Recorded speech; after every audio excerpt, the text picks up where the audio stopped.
All right. Just had a wall scraper. 100 feet less than what Austin did in the first inning. Austin hit one of Kansas City.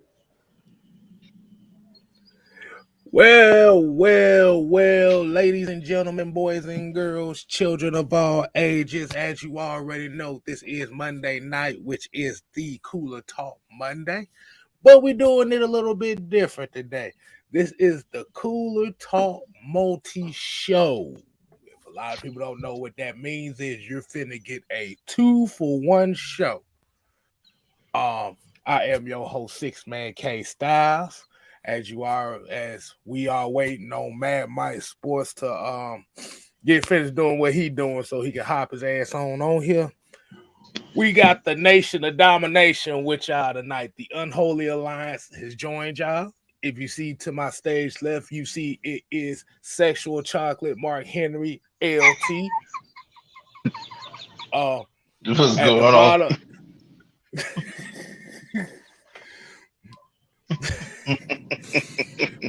At the bottom here, you have you have OG Truth Hurts, aka the Godfather.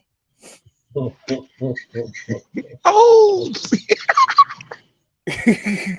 And down at the diagonal side of the game, we got OG Big Sam, aka Farouk. oh. Damn. And I come in as D-Lo Brown, so I'm like, you better recognize. So we appreciate y'all tuning in to us. Like I said, before we get started with the roll call, we always have to shout out the members that's on the show first. Like I said, definitely give a shouts out to Mr. Andrew G.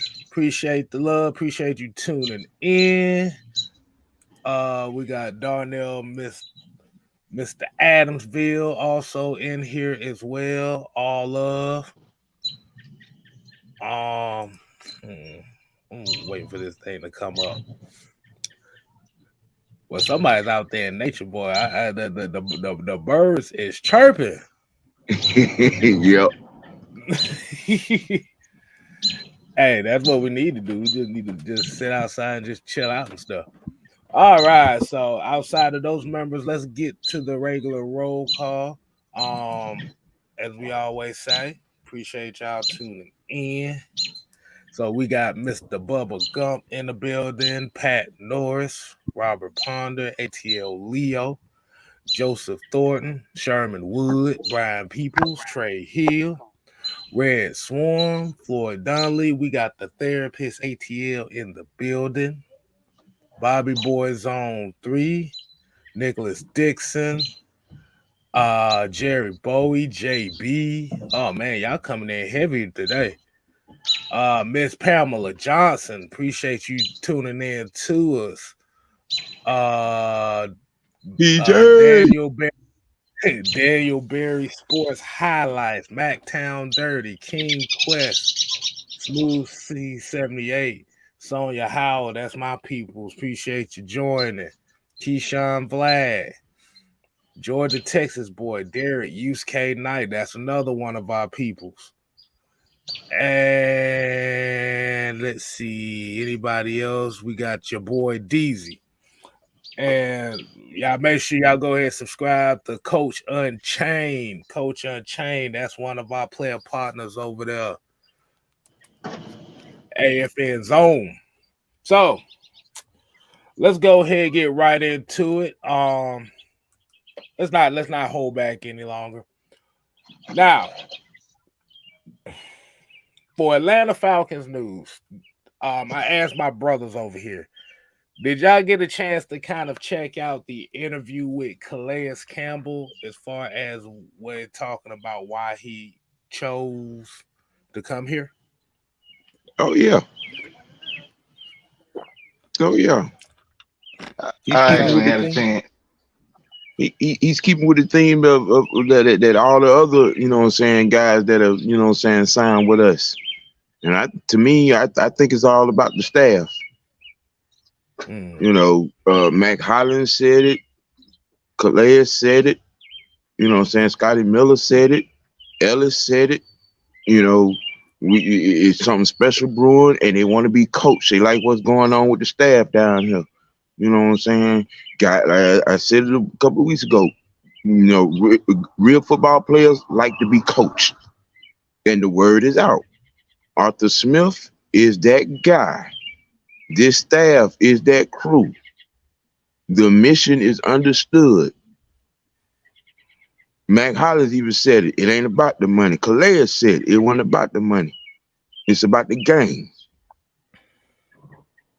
You know, and all those sitting around, you know what I'm saying, not realizing, not understanding, you know what I'm saying, the mission, you're gonna miss out, man. You're gonna miss out.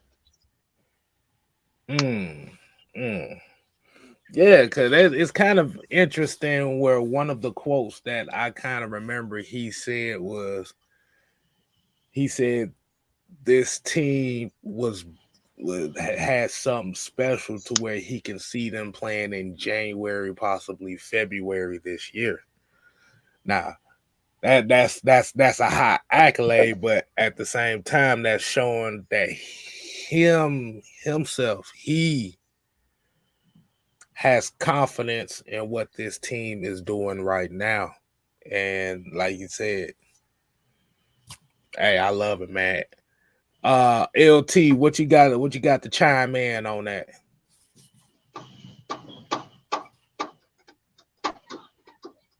I guess LT's out of commission right now. OG, what OG Truth Hurts?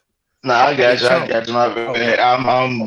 I got sidetracked because because now that I'm not only I'm the strongest man, I'm fit to dive into being the head of the table. We're gonna speak on that later, but yeah, but that piggyback went off of what Sam said.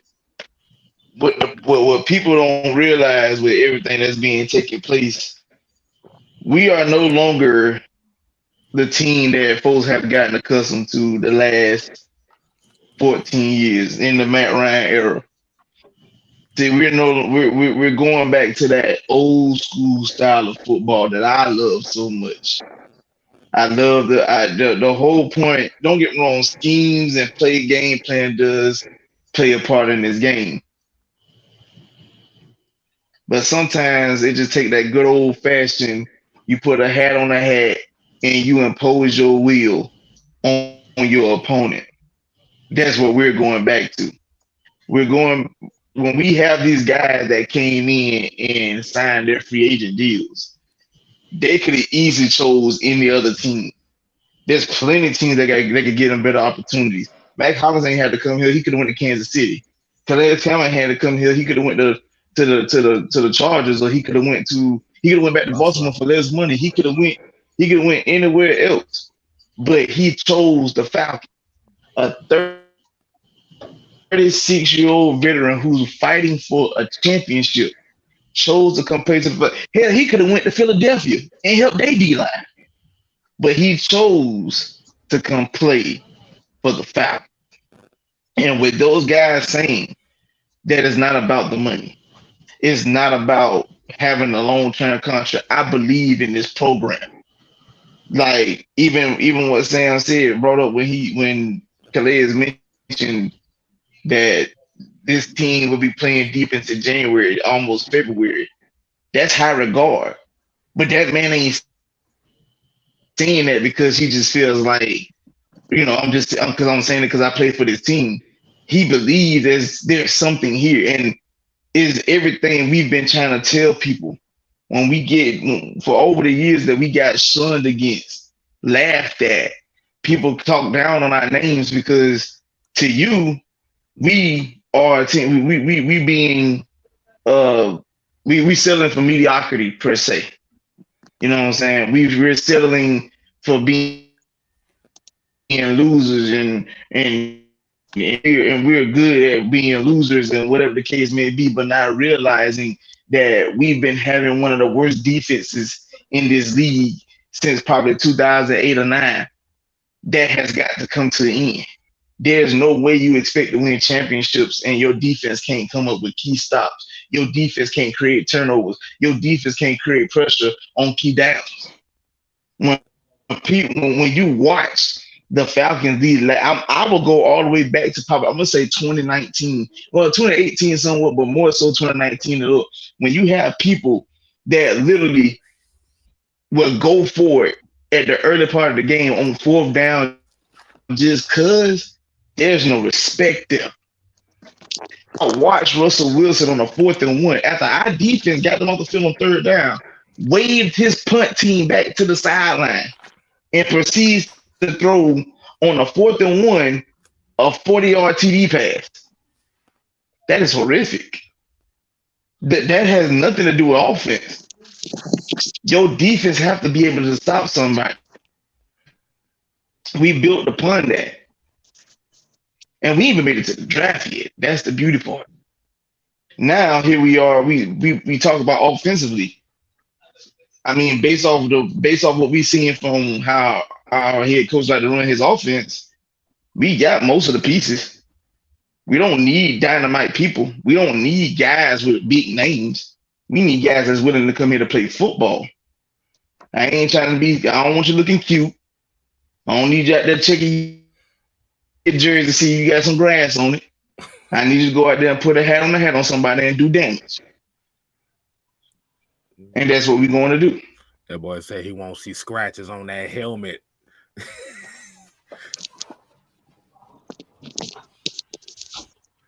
All right. So, all right, man. My sports is in the building. Are you there? I am.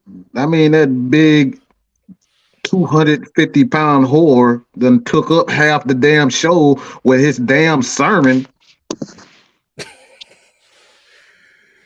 And here comes the Rock. Everybody. So the nation is complete. That's what happens when you're the head of the table now. I don't speak horror, so I don't know what that means. So,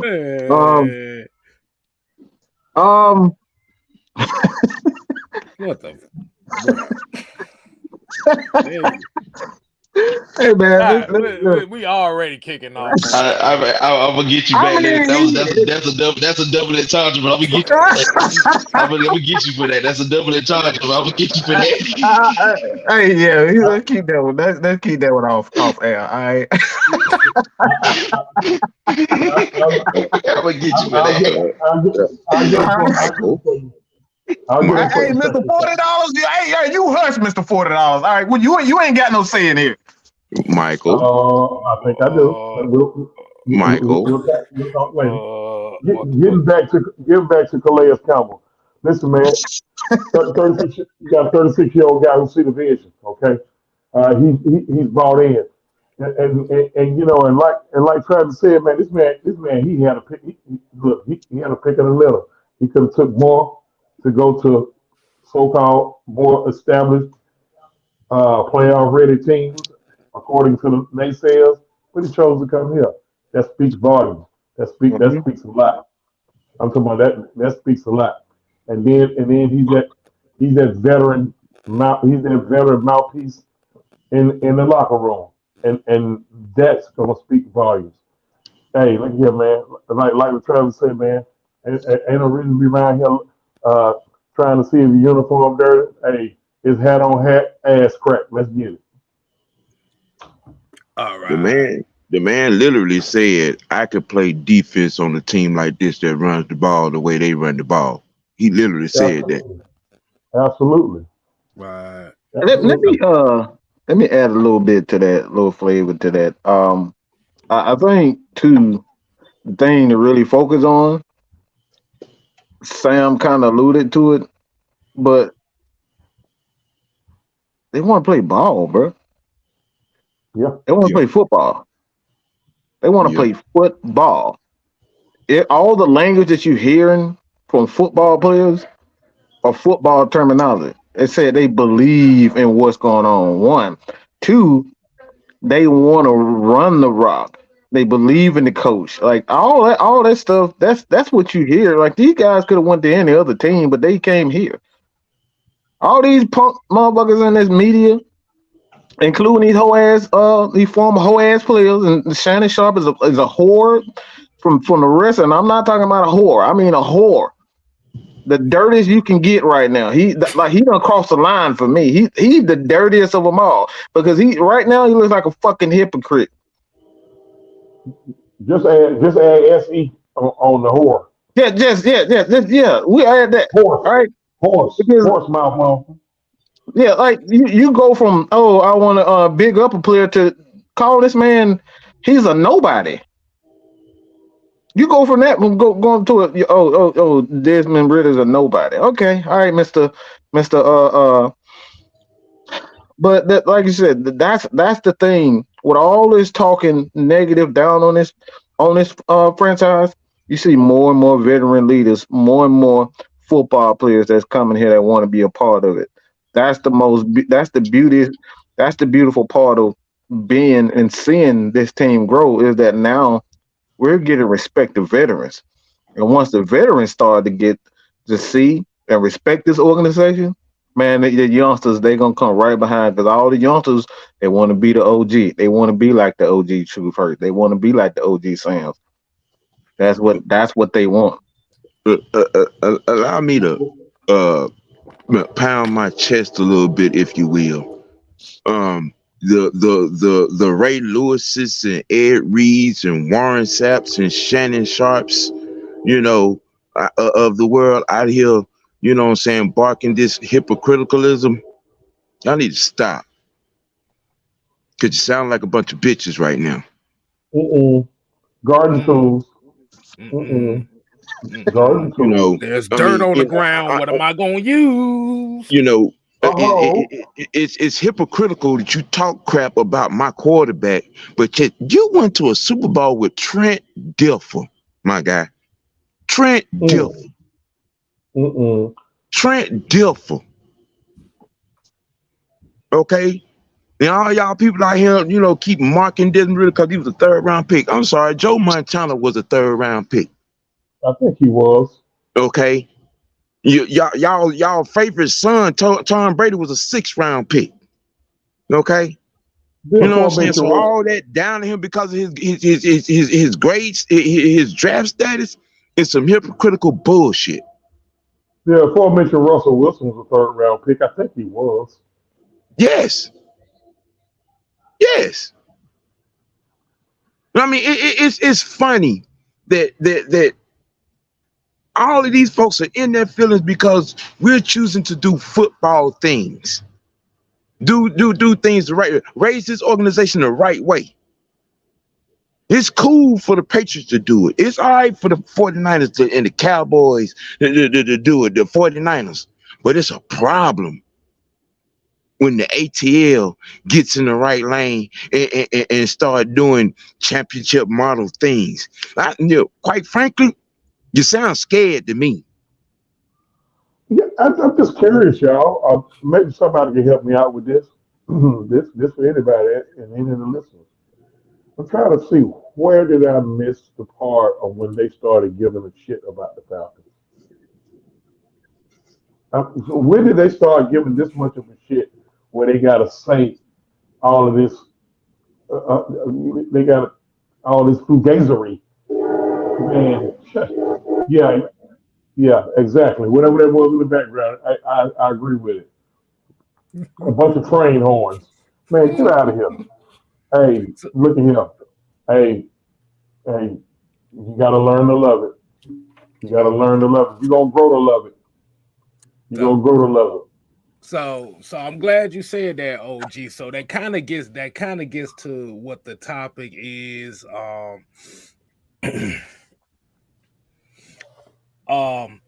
So how do y'all feel about the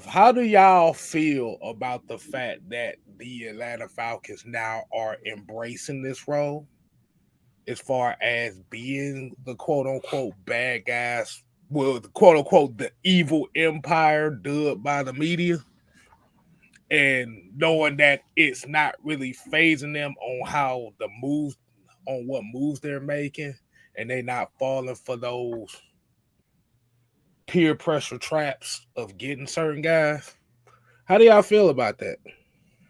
Well, I thought the key word you use is embrace it. As long as we embrace it, everything is cool. If we don't embrace it and we start paying attention to, listening to the noise, that's where we'll get behind the eight ball. Embrace it. Hey, look, hey, 88, um, Rick Mahorn, Bill Lambier, Isaiah Thomas, John Sally, Dennis Rodman, Buddha Edwards, Martha Wire. They embraced being bad. They embraced being the bad boys. Hey, and they got them a back to back. So let's embrace it. Okay. Okay. I wanna. I want. I I, want I'm gonna pick back off that because I wholeheartedly agree with Johnson by embracing it. It's nothing better.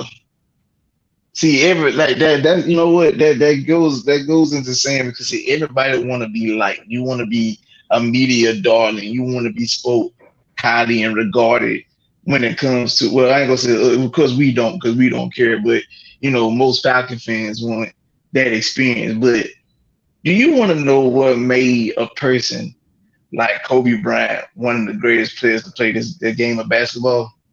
Because he embraced the villainy. He embraced it. He knew he was the villain, and he embraced being that villain. But the thing about being a villain is when you be able to go out there and snatch the soul from your opponent each and Mm-hmm. every week. Mm-hmm. Yes, sir. That's what made Yes. Thanos who he was.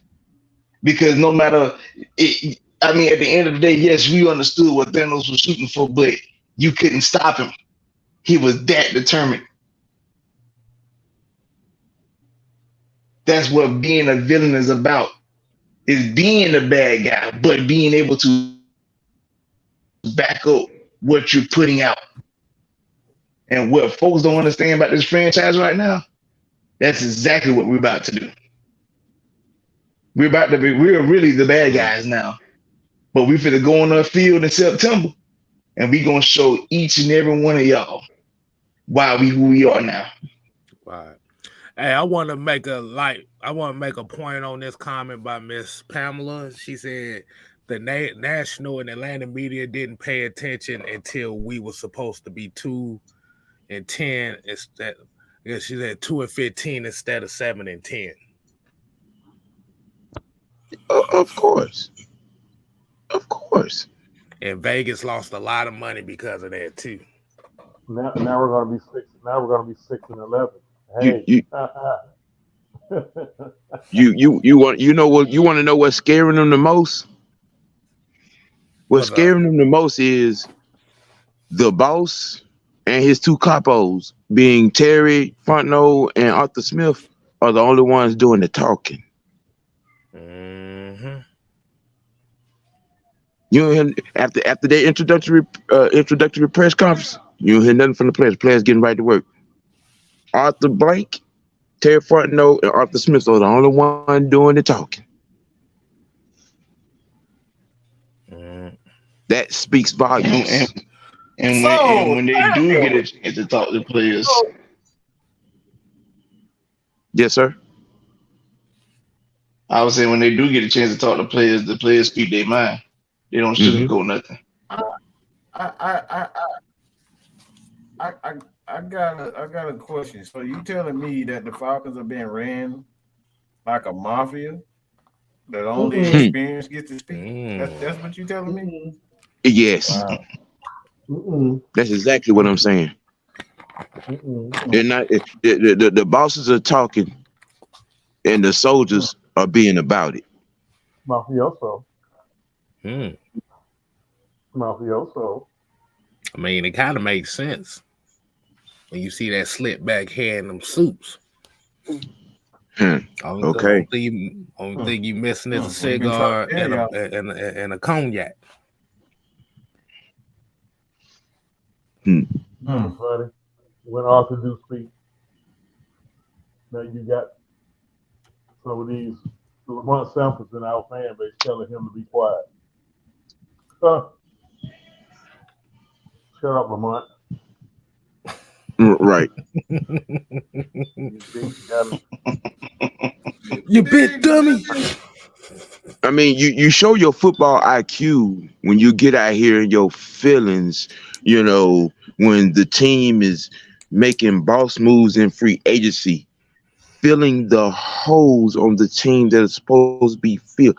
We have made championship caliber moves in free agency. And y'all got your crusty thumbs out here in a bunch about a childish zero. What color is the song? What color is crusty? Really? After they bled for about 5 days. What color is I don't crusty? even want. Ah, Wow, Sam! yeah. Damn! What? What? Because that's what they doing. That's what they doing. They out here piss po mad about because they ain't got their little wet drink. Well, so damn what? We got a quarterback that's sitting back and watching everything being built around him. And all he got to do is walk to the line of scrimmage, call the goddamn play, snap the ball, and run it. Don't fuck up. That's his role. Don't fuck it up. Take care of the football. We got a third round. They said they like to talk about it all the time. They our third round pick. You got a third round pick at quarterback, right? Third round pick. You ain't hear Calais Campbell complaining. You ain't hear Mac Hollins complaining. You ain't hear Calais Campbell, Scotty Miller saying anything awkward. Everybody, let's get to work. Mm-hmm. But y'all simple-minded simpletons, with your broke stilettos and your crippled thumb, I hear crying. Burgundy thong. Burgundy. Sam, what the hell is a crippled thong? That's what I'm trying to think. It's two sizes too small and it's cutting off the circulation. It's two sizes too small and it's cutting off the circulation. Wow. Oh my God. Disrespectful. And So disrespectful. and Chauncey, you brought up a good point. You brought up a good point earlier, and it's saying like,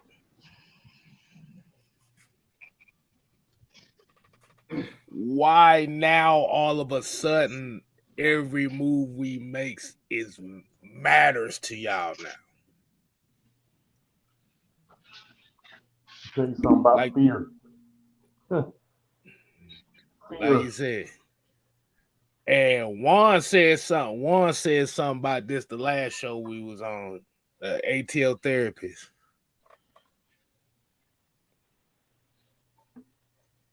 You trash what you fear. I don't know if that's exactly the words he said, but I'm just gonna paraphrase it. It makes sense. It makes sense. Because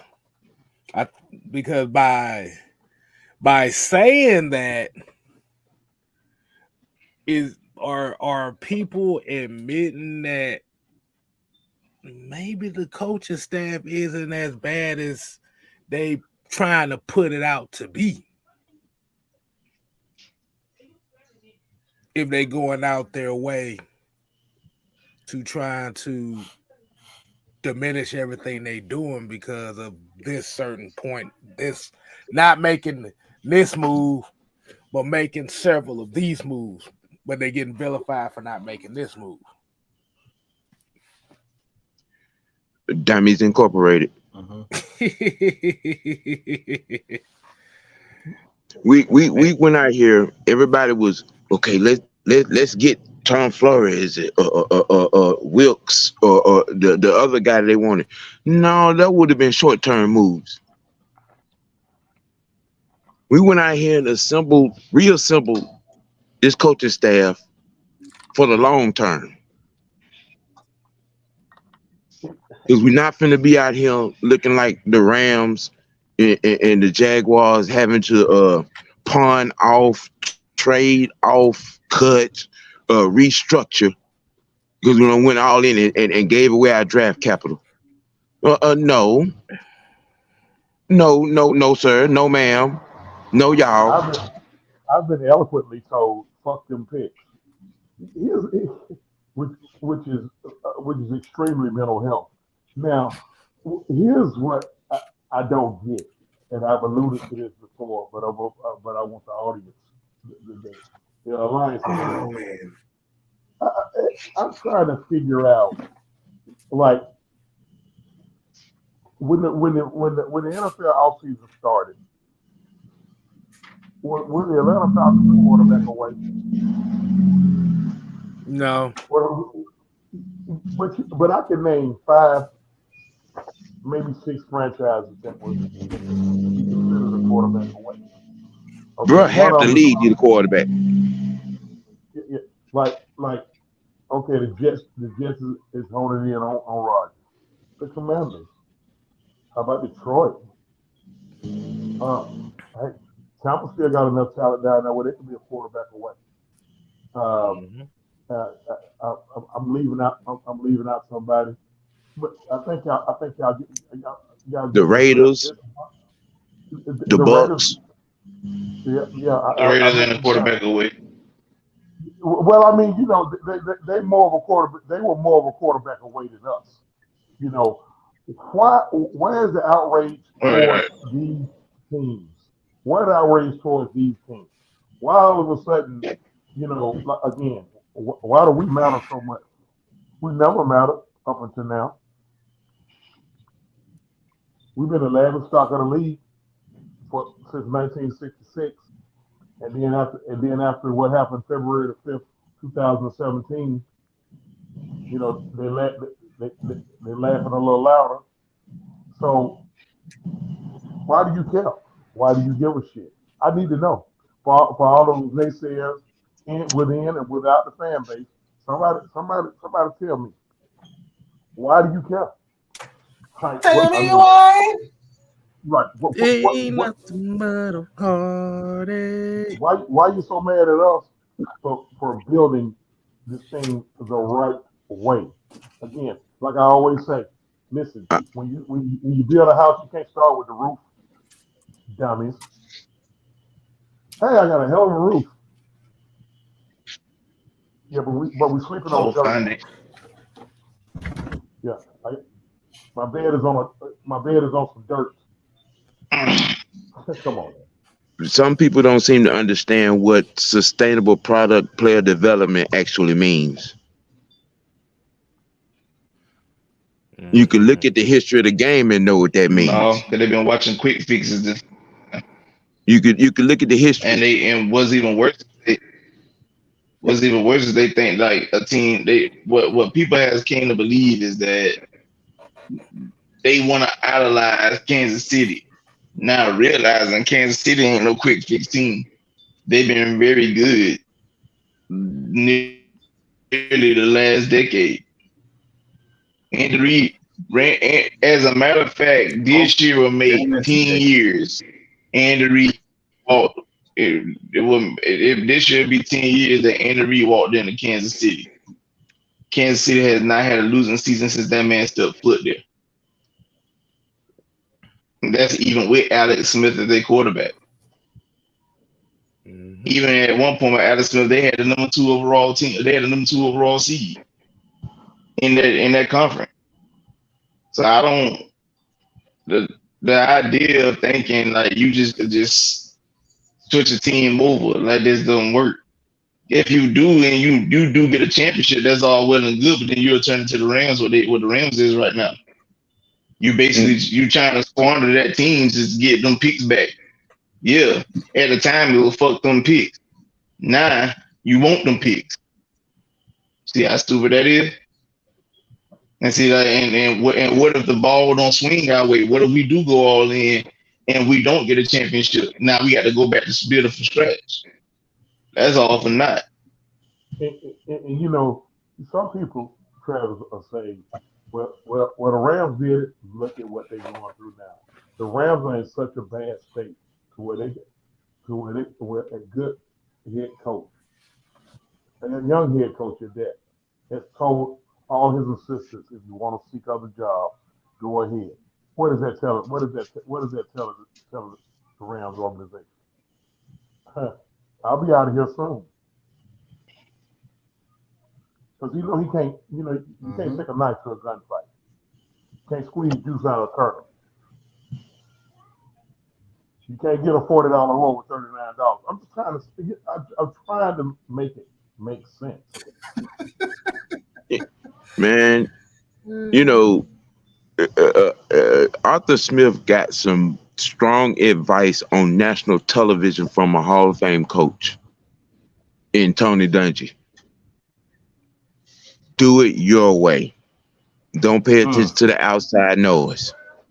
And he's followed that advice to the letter. Oh, Angel Reese still at it. That's who we are. We doing our inner Angel Reese. Let me ask y'all a question. Let me ask y'all something. What's been the difference with Andy Reid the last I'll just say 6 years, just to be on the safe side.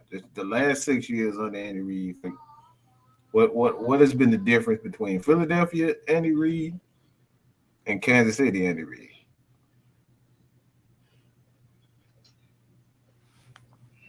Good question.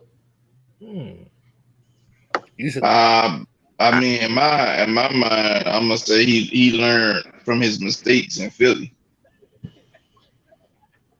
Ding, ding, ding. Mistakes. Bam, bam, bam. That's it. The man has been in 5 That's what the Falcons AFC championship games and won 2 Super Bowls. I think he learned a lot from what he did right and wrong in Philadelphia. But and wait a minute now. And just like we're doing with Desmond Ritter, he did the very same thing with Patrick Mahomes. Sat him, groomed him, fed him the playbook, and when it came time, dropped him in there and he hit the ground running. Hold on, no. Let me get this out real quick. I gotta get this out. Like this whole look, this shit right here. I gotta say this. I gotta say this real quick. I have to speak on this real quick because the comments like this is exactly what we're talking about. Everybody is so infatuated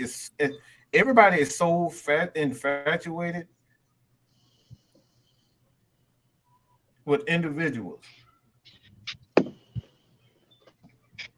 Everybody infatuated with individuals. Everybody is infatuated with individuals. This is the easiest way out. This shit right here is the easy way out. Let's say Patrick Mahomes, that's the difference. Are we fucking kidding me? Are you fucking kidding me with this? You gonna tell me, you gonna sit up here and tell me out of the last 6 years the fucking difference in Philadelphia and the Chiefs is Patrick fucking Mahomes? They were winning games before Patrick Mahomes got there. What the fuck are we talking about? Right. This is what we talking about. And you got the groom. First thing that come to people. Go ahead, LT. Go ahead. You got to groom people too, because let's be real. That's the point that people love Travis Kelce. They consider him the best tight end in the game. But when Kelce got drafted and was playing with Alex Smith, Kelce wasn't the player that he is now. Right. He was not. So you're this is the problem. You've been fed the national media Kool-Aid just as well. You think the quarterback is the all be all, but damn the team. The game is played in 3 phases. We've seen game, like I said, when you say Patrick Mahomes is different, you must have forgot. In the Super Bowl that they won against the 49ers, Mahomes played like shit. He had several turnovers. And if it wasn't for Shanahan ego getting in the damn way, that's a loss. So no, Mahomes is not the different.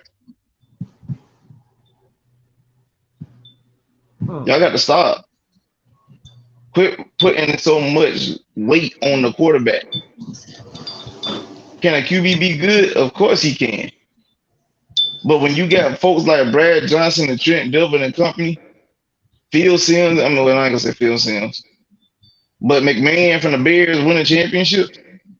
Come on, bro. Jeff Hostetler. Rich Gannon. Hell, Come shit, on, you can go as recent as Matt Brad Stafford. Johnson. You can go as recent as Matt Stafford. Nick Foles. Right. Right. The common denominator in all of those that won, they all had top 10 defenses. The oldest saying in the history of this game is defense wins championships. Is a quarterback gonna help get your defense off the field on third down? Is a quarterback gonna make that key stop? Is a quarterback gonna make that pick or cause a fumble? Is a quarterback gonna shut the opposing team's offense down? No, and no. Did Matt Stafford go out there and tackle Joe Burrow on that fourth down, or was that Aaron Donald? See, here's what they're saying here. You can score as many points, and I know that, like I said, the essence of what a lot of people's kind of take is well, you got to score points to win in this league. But on the contrary, as many points as you can score, your defense has to prevent people from scoring too. You can't lose if your opponent not scoring. Like I said, you can average scoring 30 points a game, and you can lose games by averaging 31 points per game. Now, when we look at this Falcons defense, they had a lot of grit. They showed a lot of heart. But there were certain situations that this team where they definitely needed some help at. And this is where these moves that they made this season kind of comes into as far as helping out in the run game. Okay, so I gotta be rude. I gotta get this. I'm sorry. I apologize, but I gotta be rude. All right. Let me teach you something. All right, because obviously your brain ain't working. Obviously, it's not working. How many players? Sam, Chauncey, somebody help me. How many players on the fucking field at a time? 11 on each unit. 11 on each unit, right? So somebody got to understand. 11 people have to understand their assignment, right? They got to understand the mission. Yeah, they got to understand the mission. So bring them on. I want to hear what you got to say. Yeah, I want him to come on. That's exactly what I was gonna do. Since you can understand, see, this is what people get so mad and so angry with, because when you start speaking truth, they start focusing on little stuff about, oh man, that cussing mic don't mean a thing. Bring your ass on the channel. Somebody put, I got it. I'll do it my damn self. Bring your ass on the channel. Good show. I'm trying to look. It was fine. Gotta call a paid man and audible, I guess. I want to get to this because there's been a narrative with him. So I really want to speak. I want to speak with him because he been ducking and hiding, and I've been seeing some comments too. So I just want to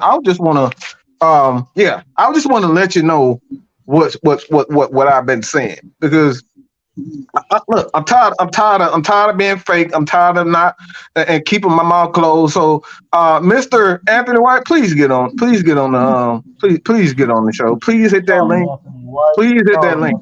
because I'm having a problem. But keep people, you saying individual. You say the difference in between Kansas City and Philadelphia is Patrick Mahomes. Are we talking about you having a MVP quarterback? Okay. And we have a quarterback like Donovan McNabb, who has several MVPs, and he's a borderline Hall of Fame. And you gonna sit up here and tell me the difference between them is Patrick Mahomes? Come on, bro. We gotta stop this. This is exactly why the media does stuff like this. This is exactly why it's stuff like this. So because they know the fans. So you're not going to give Jim Johnson and that Philadelphia defense any kind of credit. You're not going to give Jim Johnson and that Philadelphia defense no kind of credit for the success they had in Philly. That's asinine. I mean, you know, with the Brian Dawkinsons and all of them, you know what I'm saying, on that defense. Javon Curry, Jeremiah Trotter, Lito Shepherd. Come on, man. So many other people. Deontay Jones. I'm sorry, Dhani Jones. My bad, Dhani Jones. What didn't they have? Did they know that one? That was Green Bay. They had a nose tackle that was real good up there. I forgot his name. They did have Hugh Douglas. Corey Simon. Mm-hmm. Yeah, that's it. Corey Simon. Yeah, that's it. Corey Simon. You know what I'm saying? Michael Lewis. Like what we talking about, bro? Mm-hmm. Like for real. See, this is the misconception, you know, when everybody, has their head up Tom Brady's ass. But that's just disrespecting the Richard Seymours, the Ty Laws, and all the guys that played on them New England Wilderness. The Vince Wilforks, the Nick Teddy Bruschi, even Mike Vrabel. Like, what we doing, man? Gerard Mayos, the Rodney Harrisons, like the list goes on. Like, it's just disrespectful, bro. Wildly disrespectful. Patrick Mahomes is a different. He's a piece. Patrick Mahomes didn't even look. This is where the defense stepped up. This is where the defense stepped up and got those stops, so Patrick Mahomes could work his magic. That don't happen if the defense can't get stops. See, this is the problem. This is what the problem when we have a media, and I'm talking about a main media, and have been the driving force for football and baseball and sports in general for damn near 50 plus years, bro. Because they're focusing on individuality, aka talent, aka Mr. Brady, aka Mr. LeBron James and Steph Curry. And all those guys, okay? They so focused on one player and they don't understand, and it's a team sport. So to sit here and make a comment as the difference in a football team is one player. when we had one guy, when he came in here, our head coach said one guy would not be the difference. Come on, bro. Pure garbage. Y'all speaking pure garbage. Pure garbage. Hold on. So what you got to say? Hold on. Go ahead. Garbage. Pure garbage, man. So defense don't win championships? No, let them speak. Hold on, let them speak. Let me cook now. Y'all got me? Y'all hear me?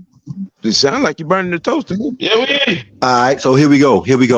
Now, defense does win championship, but if your quarterback get to the big game and he forget how to get first downs and keep that other team offense off the field, if your quarterback doesn't strike fear in the defense, that's what Mahomes does. That's what Hurts does. If your quarterback doesn't strike fear in the other team's defense, you're gonna end up with a great team with a great defense that's gas. That's why we lost Atlanta. I'm an Atlanta fan. That's why we lost the Super Bowl. It had nothing to do with the team. The defense put up multiple touchdowns. I think y'all must have forgot.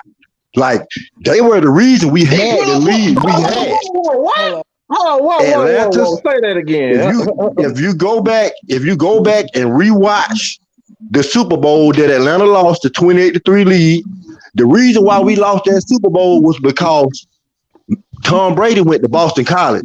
Boston College, if I'm not mistaken, is in Pennsylvania, the same place where the New England Patriots are at. He threw that game. He threw that game. Excuse me. Let He me threw stop that right game. there.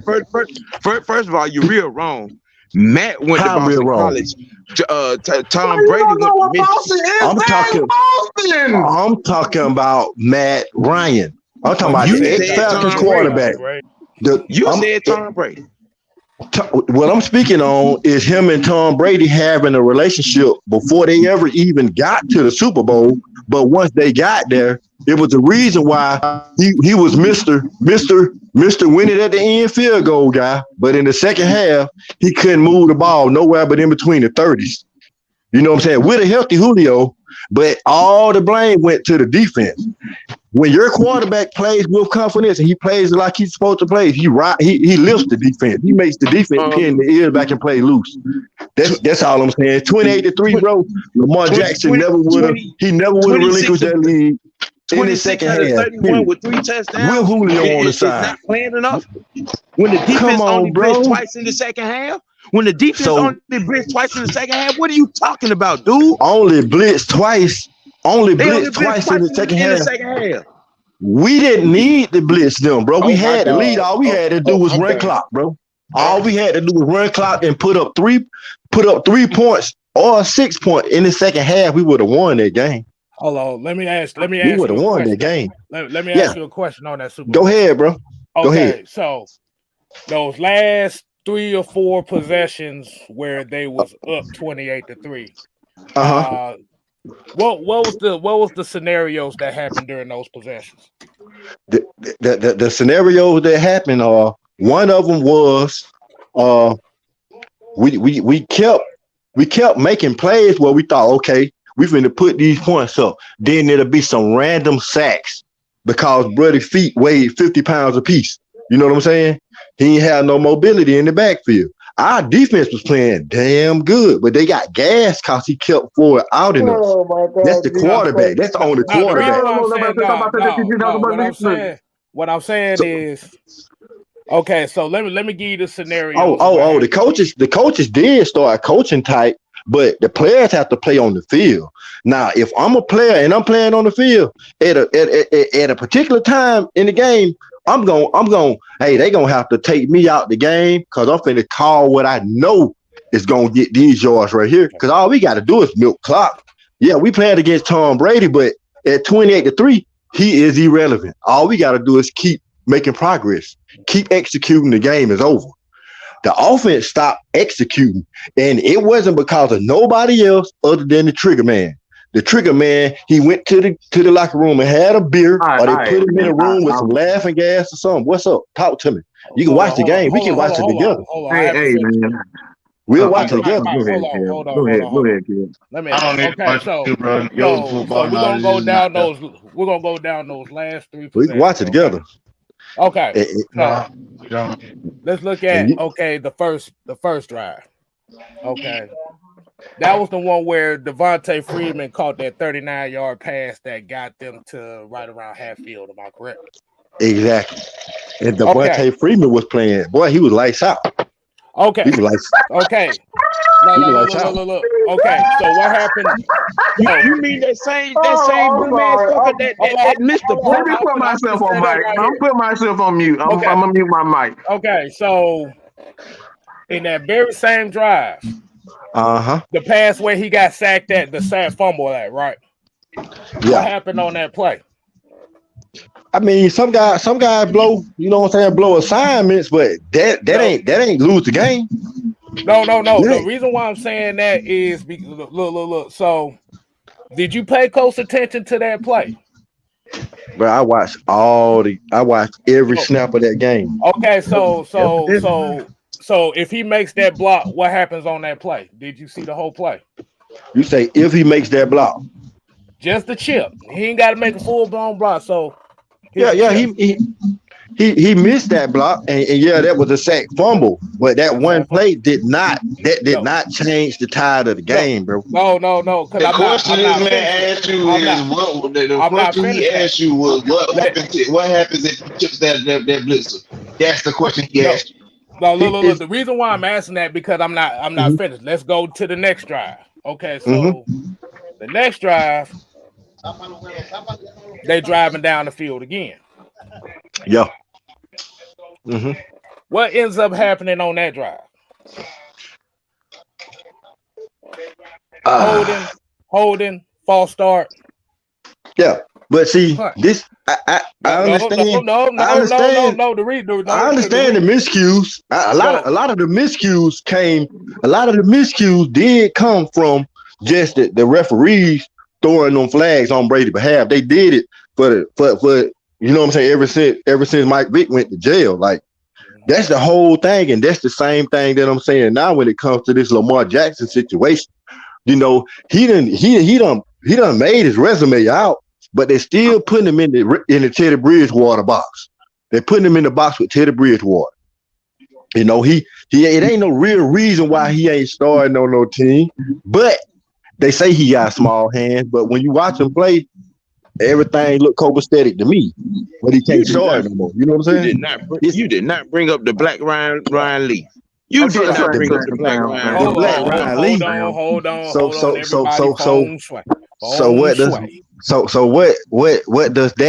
What does that say for Lamar Jackson? We done all watched him play, bro. So the thing that I'm saying, and I was the one commenting that was saying like Rich McKay is the only one that we have left from them old regimes. He's the closest one to Arthur Blank, and he's giving Arthur Blank bad advice. See, my take on Lamar Jackson is a player like Lamar Jackson is the type of players that you gonna get the Jadeveon Clowney. Nobody said nobody like Lamar. I'm saying we should be advocating for him to come to Atlanta because with him comes a lot of perks that we don't account for outside of his offensive leadership. Let me ask you a question. That's what I'm on. That's what I'm advocating for. No, if that's the case, yeah. Why weren't they going to Baltimore? Why you say why weren't they going to Baltimore? If you look at Baltimore, the only reason why Baltimore is afloat is because Lamar Jackson's offensive play. He's basically all they got besides Andrews and Bateman this past season. He really the only threat they got on offense that's gonna really put pressure on the defense, bro. And he didn't get hurt running the ball. He got hurt in the backfield both times, right? Oh my God. Both times Lamar Jackson got hurt when he missed the 5 and the 6 games. He got hurt in the pocket. Somebody coming from behind and putting their weight on his back. So it's not the running aspect of his game. You see what I'm saying? It's all collusion because everybody else gets to go to Northfield for that deal, and they trying to send Lamar Jackson to Dollar General. Come on. We're gonna end this deal. We ending this. We're not talking about no Lamar. We're not doing this no more. Let me answer one more thing. Yeah. Go ahead. So is it only collusion because Atlanta didn't get him? Is that the only reason why it's collusion? Because it seems like what you're telling me is what you're telling me and what the media is telling us that is only reason why it's collusion because Atlanta didn't get him. See, the problem is you didn't answer the question. The reason why I'm saying that is you didn't answer the question. You said the perks of getting him and bringing players into Atlanta.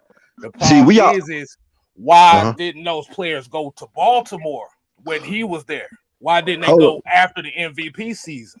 Because if we're talking about, come on, bro, the perks of bringing players to play with him. If you take the defense that Baltimore had since Ray Lewis left, ever since Lamar Jackson took over, bro, with Terrell Suggs and all of them, their defense would have ranked number 1 or 2 in the NFC. Period. Like their defense is scrub free. Baltimore defense, that's with Lamar Jackson. And that was on a rookie deal, bro. Their defense is solid at every position. You see what I'm saying? Atlanta defense on paper, now we're looking pretty good. We're looking pretty good. But players on defense take pay cuts to play with great offensive players.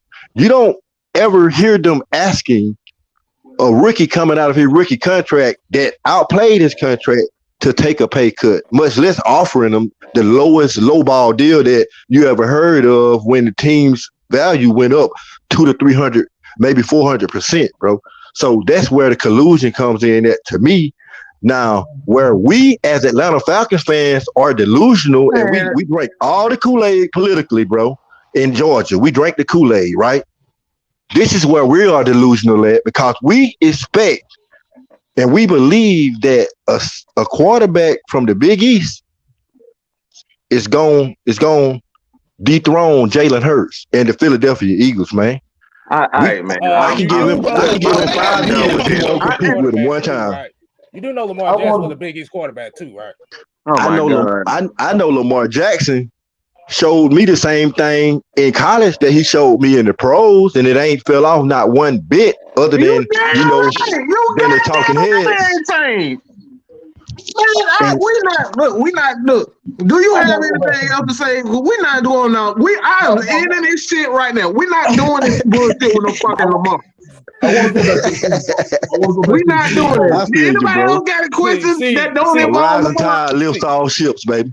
That's all I'm saying. See, at the end of the day, you said what now? A rising tide lifts all ships. Whatever team he go to is an instant playoff contender, Super Bowl contender, especially a team like Detroit, a team like Atlanta. Where did he go? Where did he go, bro? He ain't made it to the AFC Championship game. Where the fuck did he go, bro? Joe Burrow has been in the league for 3 goddamn years and played in 2 AFC Championship games. Where the fuck did he go, bro? I would like to go back to. I'm sorry, I had to end that. We're not doing that, bro. We not talking. I thought we were having a conversation about the Super Bowls, and somehow it magically. I'm sorry. Let me come on the show and manifest my dick suckers. I apologize, everybody. But we're not getting into that Lamar talk. It leads to absolute nowhere. So take time. It's over. It's done with. This is ladies and gentlemen. What I wanted to do was go back to the Super Bowl. I wanted to go back to the Super Bowl, and here's why. The brother said the offense just quit playing, and we were up 25 points. I'm trying to see at what point the defense kept playing. I'm curious about that. He totally dismissed the whole entire point. How many sacks did we have in the first half? Let me give him one more chance to come in here. This is the last time. This is the last time. We got one more chance to come in here and get. This is the last chance. One more chance. Right? In the first half? And we didn't touch Tom Brady nan time in the second half, but it was the offense that fell off. Okay, all right, yeah, right. Mm-hmm. Yeah, that's what I'm saying. See, the defense. I just want to see at what point are we going to hold the defense accountable? And please don't tell me because they were gassed. They're professionals. No, they're professionals. This the last game. All you gotta do is look at this second half, bro. Look at just the second half alone and watch how many times we 4-and-out it. No consistency from the greatest quarterback since Tom Brady with the absolute opposite success rate. You know what I'm saying? If you look at record-wise, he's the polar opposite of Tom Brady, but he's mentioned as a first ballot Hall of Famer. For what? How? You do realize there was really only 1-3. It was like 1-3-and-out before all the shit happened, and the 3-and-out that happened after the bullshit happened. Defense was on the field for average 15 plays. Yeah, I was about to say that the 15 plays, they pretty much killed the entire fourth quarter with like 2 or 3 drives for 3 drives. You do realize that, right?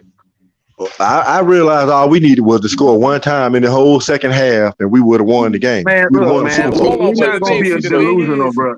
Hold on. And we was in So Atlanta, get if I ain't mistaken, right? getting to the quarter. We scored one time. Hold on. I think we did score one time. I just want to get this point out the way. I'm gonna let you So, get back to your point. I just want to get this point out the way as well. See, the reason why I wanted to bring up those 3 particular drives because those were drives that was leading to scores that ended up getting I'm listening. back because of holding calls, turnover, and what's not.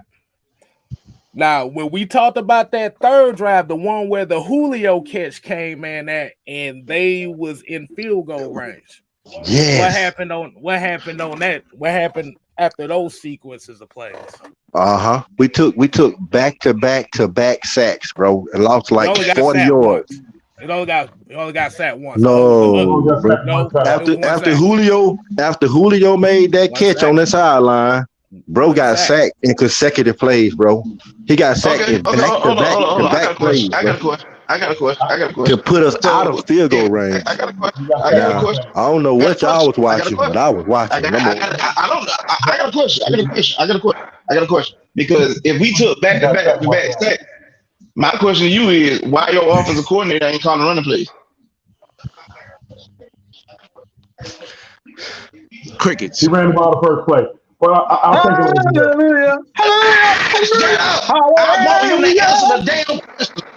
I want him to answer the question. Why your OC not calling running plays? Tell me that right now. You say why we didn't run running plays? Why your offensive coordinator not calling running plays? If you're in field goal range, all you need is the field goal. Why is your offensive coordinator not calling running plays? Tell me that right now.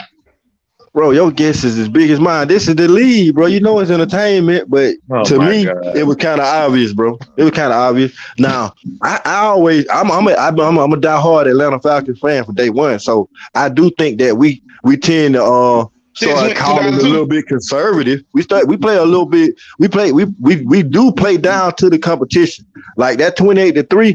There's no way they wouldn't have got a heavy dose of Julio just because I know the probability of him drawing offensive pass interference. But once Julio made that catch on the sideline, to me personally, you could already tell like he didn't throw that for a completion. Julio just made a great play.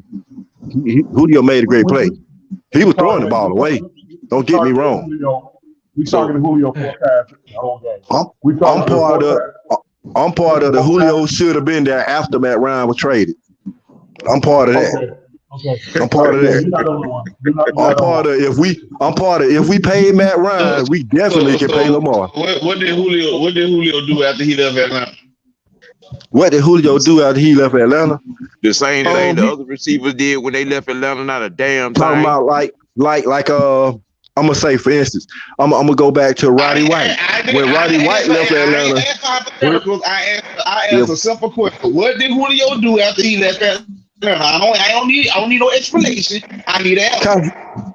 He did what the other players do, bro. He played his role. If he ain't the one of the focus of the team, he gets traded to offense.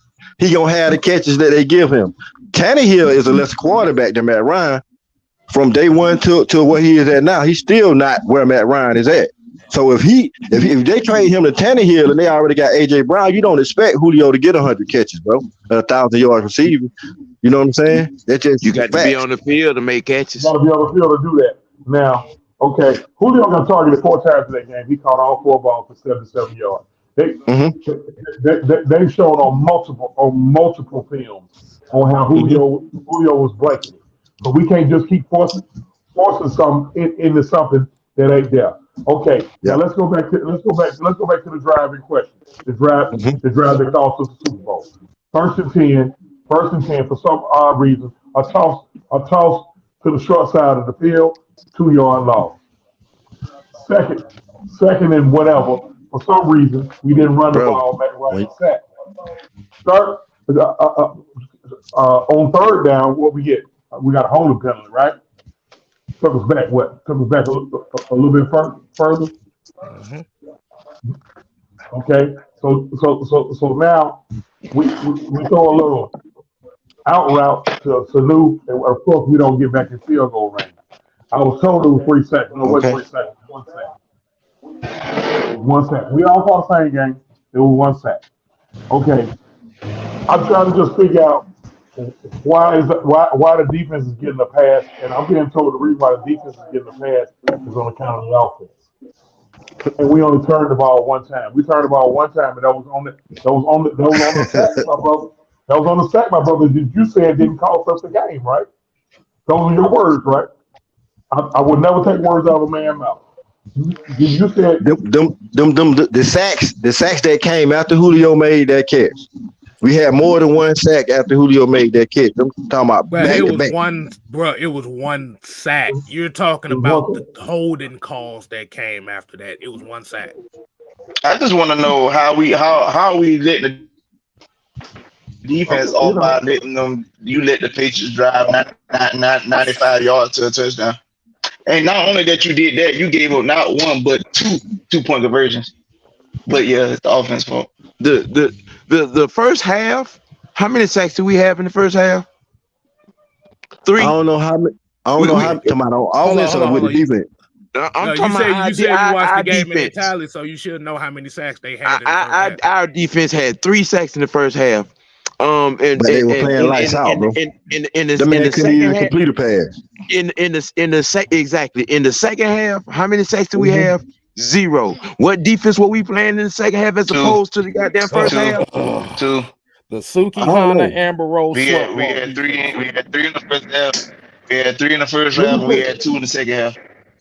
I'm gonna keep it funky with you. We got 1 sack. The 2 times we played in the second half. We got the 2 times. I'm about to say we is not finna be on this conversation for the next 5 minutes. I just need to know how many touchdowns, how many scores that game did the defense give us. That alone should have caused us to win the game. Just the defensive output in the first half. We didn't even need offense in the first half. And we didn't even. I'm talking about the way our defense played, bro. The way they were giving us the ball back. They was giving us the ball back on short field. Everything. Let me tell you from here, right? They gave us 1 pick 6. I'm glad he brought that up.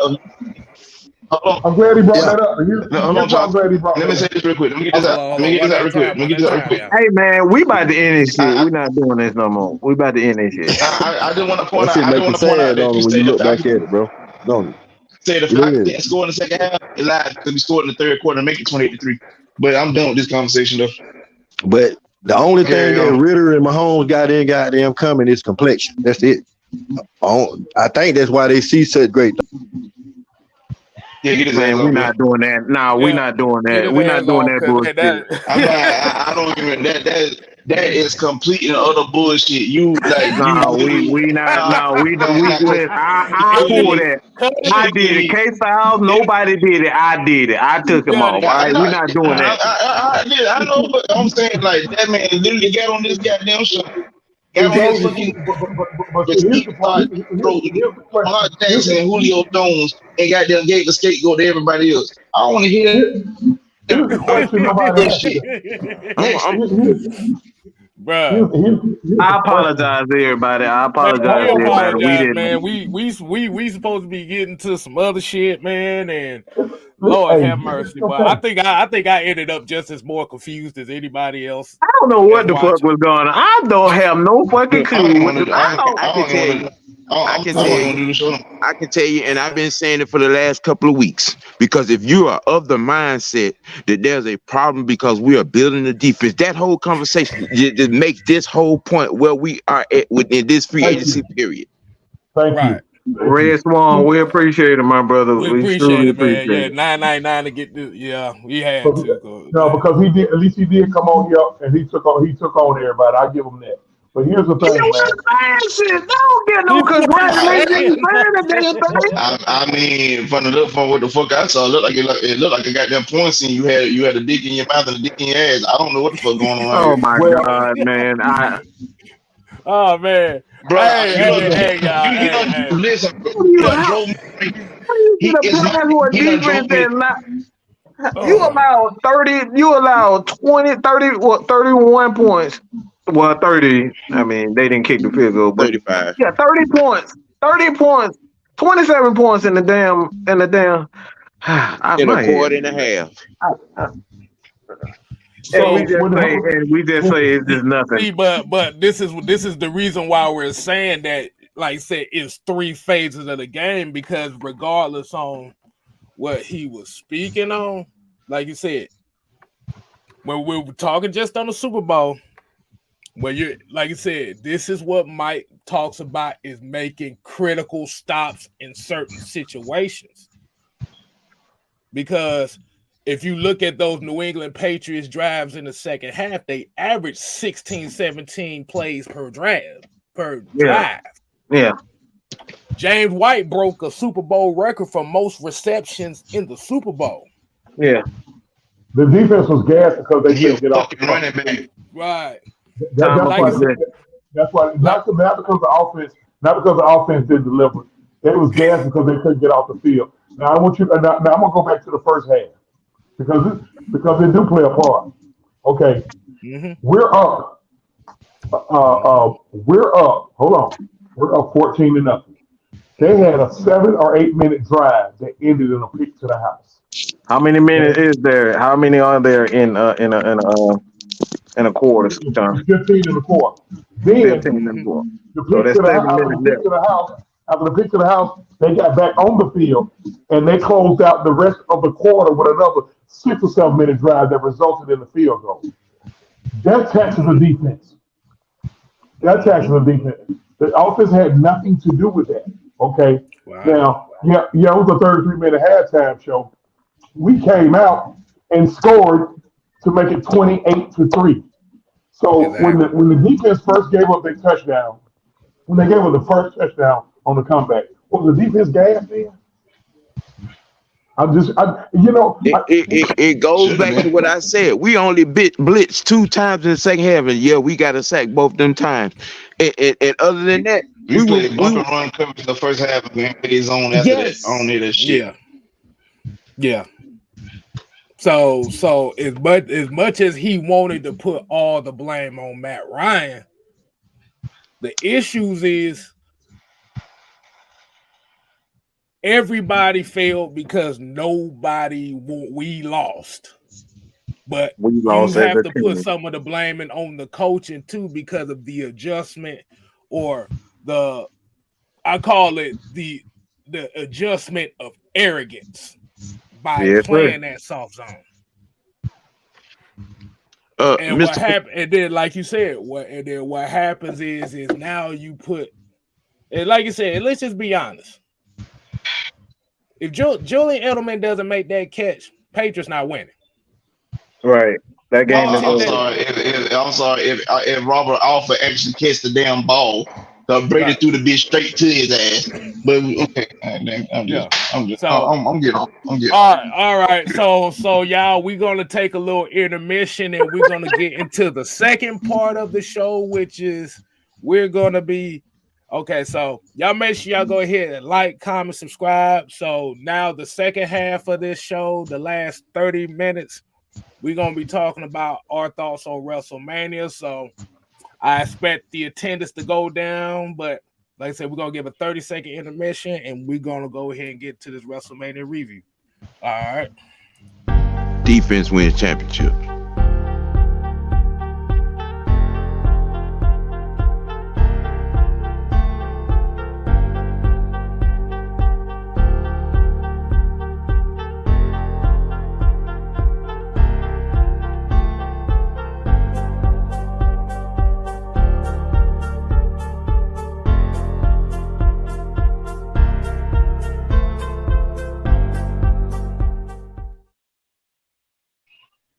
All right, so that was one hell of a first hour. It actually wasn't supposed to go that long. So now we getting into part 2 of the show. And for all the wrestling fans that may be here in attendance, this is the show for y'all.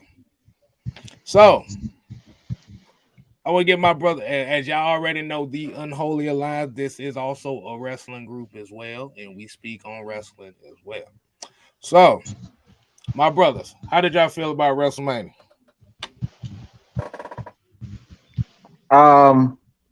Me personally, I dug the storylines. I thought the storylines have been the best that they've ever been since the Benoit, um, ruthless aggression era.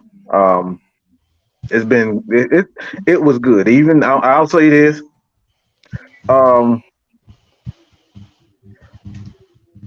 in hindsight, I just appreciate that Triple H is trying to give Austin Theory a shot. I mean, he dropped that bitch, and now I'm talking about who your wide open and Carolina drop. Right. Yeah, he dropped that bitch. It was just disgusting to see him try so hard. I just like Oh it's my like it's like it's just looking at a motherfucker who can't stand up, and he just got knocked the fuck out by Mike Tyson. You just keep, bro, sit down, stop getting up. He gonna kill you. That's what it was like watching Austin Theory. It was bad. It was just bad. He was trying so hard, and it was just so pathetic. And when you know something wrong with John Cena can't even help you. John Cena can't help you. That's bad. And John Cena has been putting guys over for years, bro. For years.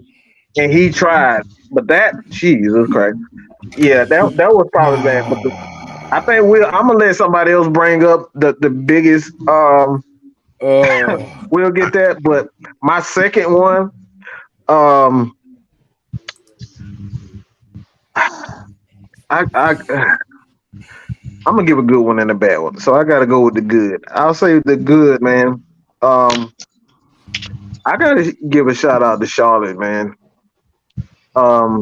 She definitely put that girl over, Rhea Ripley, and she did a wonderful job. And you can tell when a veteran really likes someone, it was because they give they all in that match. I've seen Brock do some bullshit. I've seen Cena do some bullshit in matches and don't actually give their opponent who we know they're supposed to put over. They don't give them their all. So I gotta give shout out to Charlotte for really putting on a quality match and helping Rhea get over. So shout out to Charlotte and Rhea Ripley for that, man. Yeah. Austin Theory gets to sit your goofy ass. Wait a minute, Bruh. hold on, damn it, it's under the wrong one.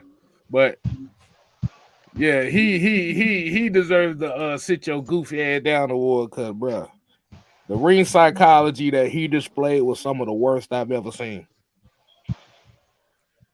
Me myself, the moment of the night to me was the warm welcome and acknowledgement of the little girl that lost her mama the morning of.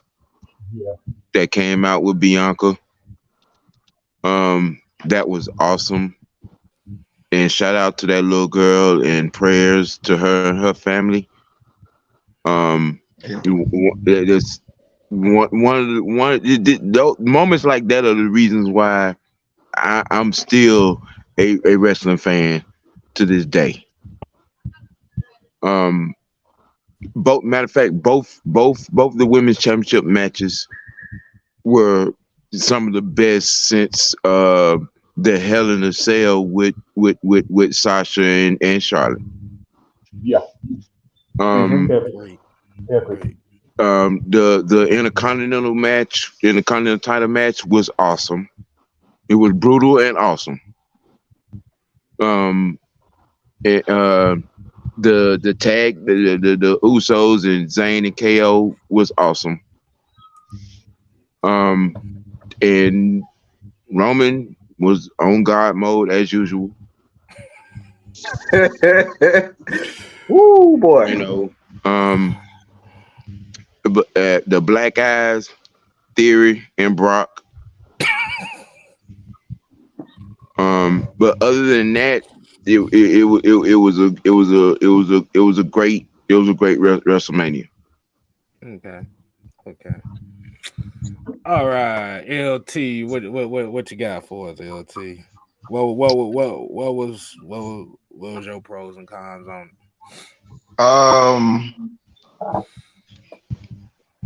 I'm gonna go with like what Sam said about the ladies. The ladies did a phenomenal job. Like Bianca, Connor, well y'all know her as Oscar, put on a hell of a performance. Rhea and Charlotte put on a hell of a performance. Shout out to Bianca Belair for. I don't wanna try to make this kind of like a race thing, but this is why representation is so well because having Bianca being a black women's champion, you see how she had those young girls on that stage dancing. That what representation does. So and like I said, my condolences to the young lady, the contortionist. My condolences to her because I have to admit for her to lose her mother earlier that day and still was willing to go on that stage and perform. She she got a bigger heart than most of us as adults. I got to give her credit for that. Uh, Austin Theory match, yeah, there was no saving that. That wasn't shit you could do. It was absolute trash. I'm sorry, it was absolute ass. It was ass. Brock was ass. I mean, Omos looked like a better wrestler than this man been wrestling for over 20 years. Ass. Three suplexes and an F5. Bruh. Three suplexes. I want to kick my TV, but it costs too much, so I ain't gonna do that. But Damage Control, they had a nice match. It was good to see, the legends and Trish Stratus and Lita, do their thing. Another ass match was that whatever contemporary tag match where you had Ronda Rousey and Shayna Baszler did not do jack shit all damn match just for them to come in and throw one punch and get a submission win. Somebody need to go through a table just off that alone, just off the strength of that alone. I really want to revive Chris Benoit just to pull her in a damn crossface. Oh wow!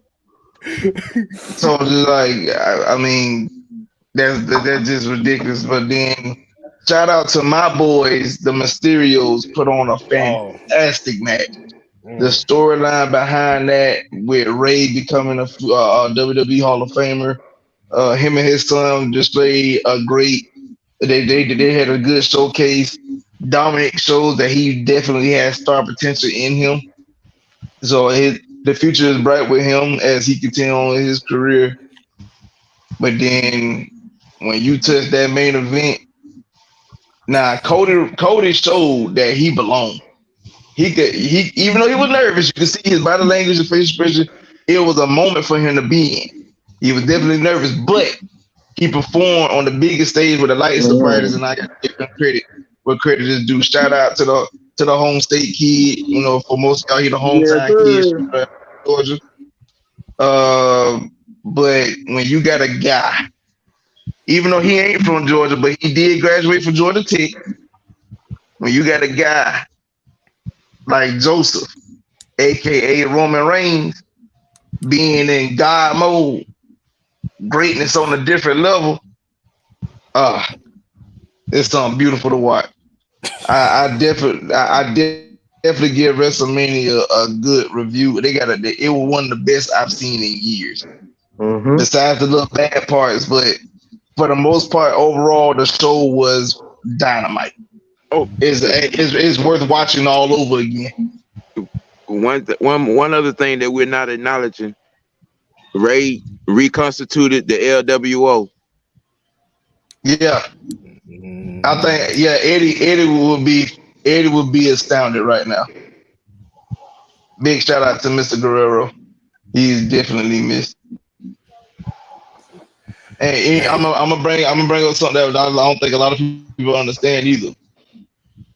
Ray did that for his entrance. He played Eddie music. I don't think people realize that the last WrestleMania that Eddie wrestled at was in Hollywood. Yep. against Ray. That was his last WrestleMania match. So it was only fitting for Ray to do what he did. Mm-hmm. And that's all I got. True. The greatest, two of the greatest storylines in modern day in this modern day WWE took place over the weekend, and they delivered both of them. I was a little iffy at the end of the tag match with all those damn bogus ass kickouts, but aside from that,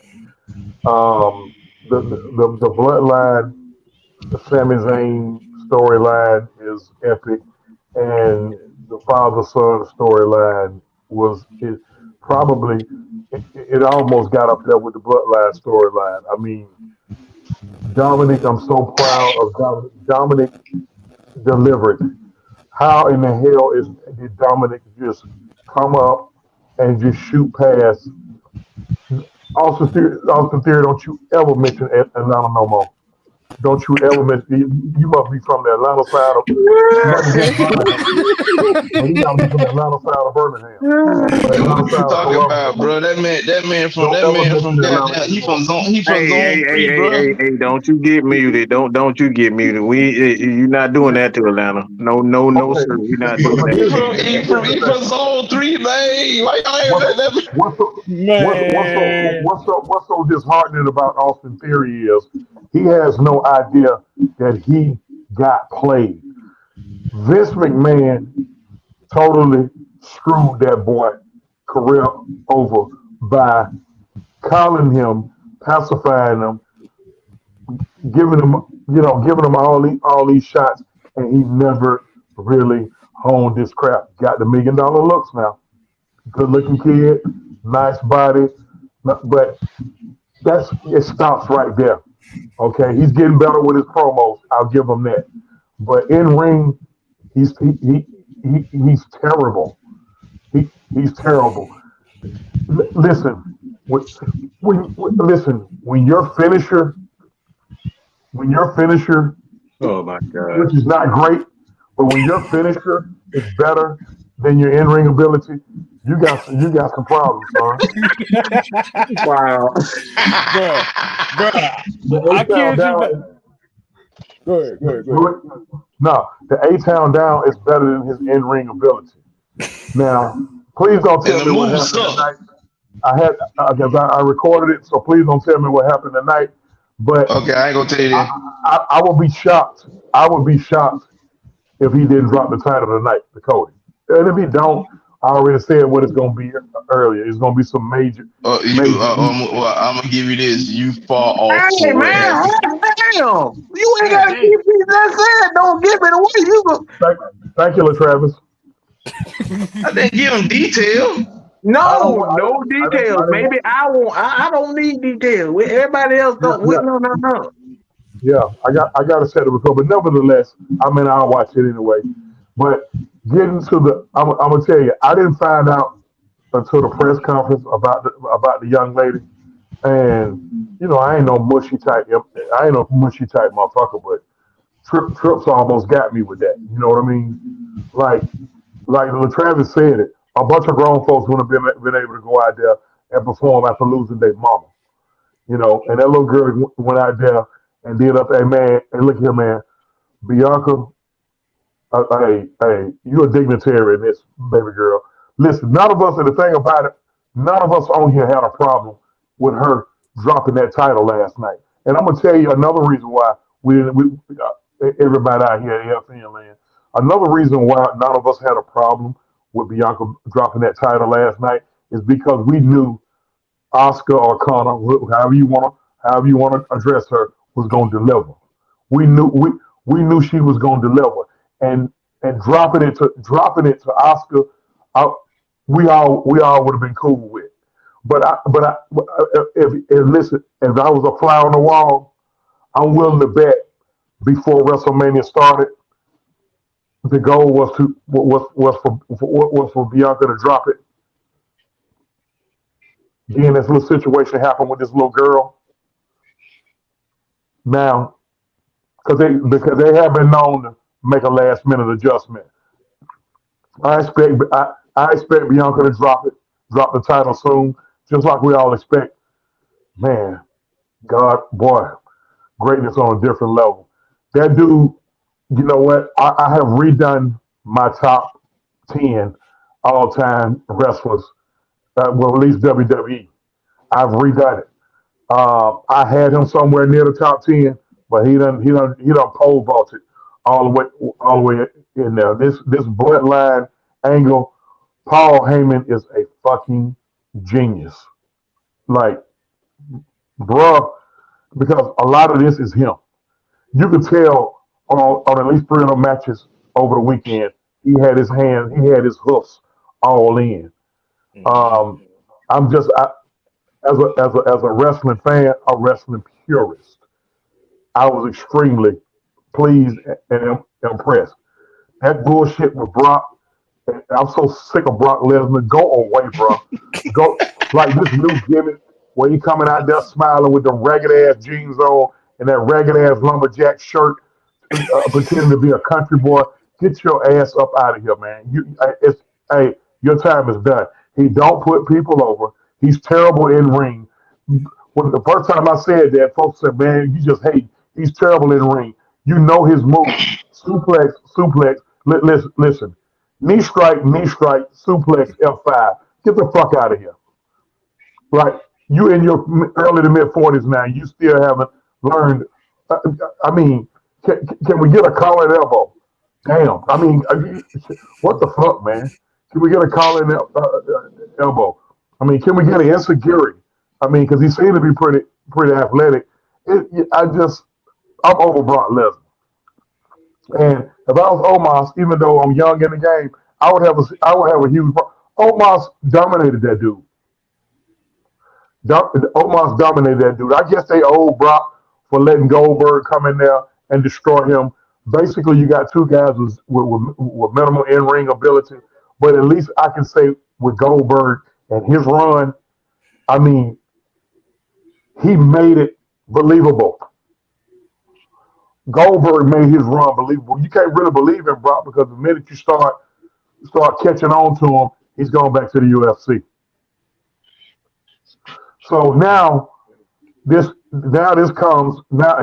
Here's the elephant in the room, and Mike, I want you to take a cold drink of water, okay? Because you're gonna probably rip me to shreds on this. We were talking last night, and now it's like, what's next for Roman? Because when Travis made a point that Cody's just not ready to hold both of those titles. So we came up with who are the guys that could possibly dethrone Roman and be able to run with holding those titles. We brought up Bray Wyatt, even though I'm not a big Bray Wyatt fan, but he got enough. He got enough juice. He got enough stick. He got enough following, and then you could really mix in his storyline with the bloodline storyline, and you can have your one big storyline, and he can come in with his mind games, and of course, we already know how Bray kick it. And then I came up with one more person. Now, this person, I truly believe, if everybody put their egos to the side, got it like that, I know about to where he can possibly, not possibly, he got the juice to be the guy to dethrone Roman, and that's Philip Jack Brooks. We all know as CM Punk. When are they gonna put their egos to the side and bring Punk back? Because I know, Mike. Don't mute me. Just let me finish. Oh my god! Just let me finish, Mike. Just let me finish. I know, but see, you got, but I mean, if it's, if the moniker is what's best for business, that's the guy. That's the guy. You bring him back to have a feud. I mean, you got to admit, That's best for the fans. That's not best for business. What's best is business. Best for the business. Having him back is not best for business. Best if it's best for the fans, some kind of way, my brother's got to be best for business. I'm not gonna get into the personal shit. I mean, I'm not gonna judge him off AEW. Okay. I mean, let me say this. Let me say this real quick. Let me interject real quick. Punk can't wrestle with her shit right now. It's gonna be an absolute shit show.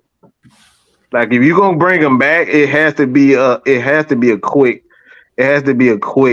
run. It can't be something like he comes in, do his thing, and hold it for at least 3 months. It has to be something quick, get the fans involved, and there he go. It can't. For one, the locker room, everybody against him. So it has to be one of those like Goldberg come in, get Goldberg the title for a couple of weeks, maybe a month like that.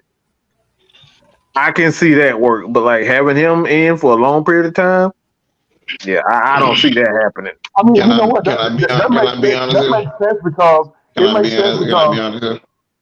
know the thing about that right there. I guess he will probably, if you're going to get some to take the belt off Joe, it could be him, and that'll be the way you could split the titles up, because I think we all agree that they need to split them titles up. So to me, outside of Bray Wyatt, I thought about Randy Orton, but Randy on the backside. Randy as a baby face, no. Randy as a heel, maybe, because you can put a storyline with it. I don't know, just a thought. Listen, the Travis told me Mike's gonna kill you when he said that Mike is gonna kill you. And I know it. I'm already dying because you unmuted me 4 times. But I mean, but listen, I didn't do it. I didn't do that. K-Style did that shit. I didn't do that shit. No, that was my Bluetooth going dead. That was Bluetooth going dead. I just want to point out this. I see the vision. I understand the idea. Here's why the CM Punk thing won't work.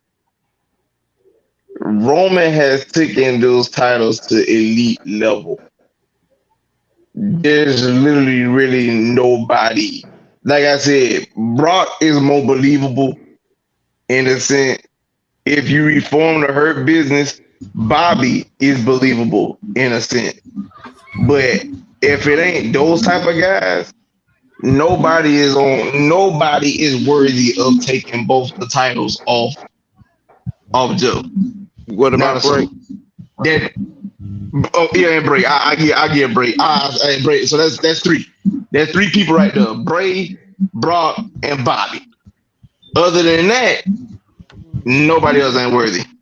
Well, we tired of seeing Brock, so X his ass out. Because I'm tired. I don't want to see Brock no more.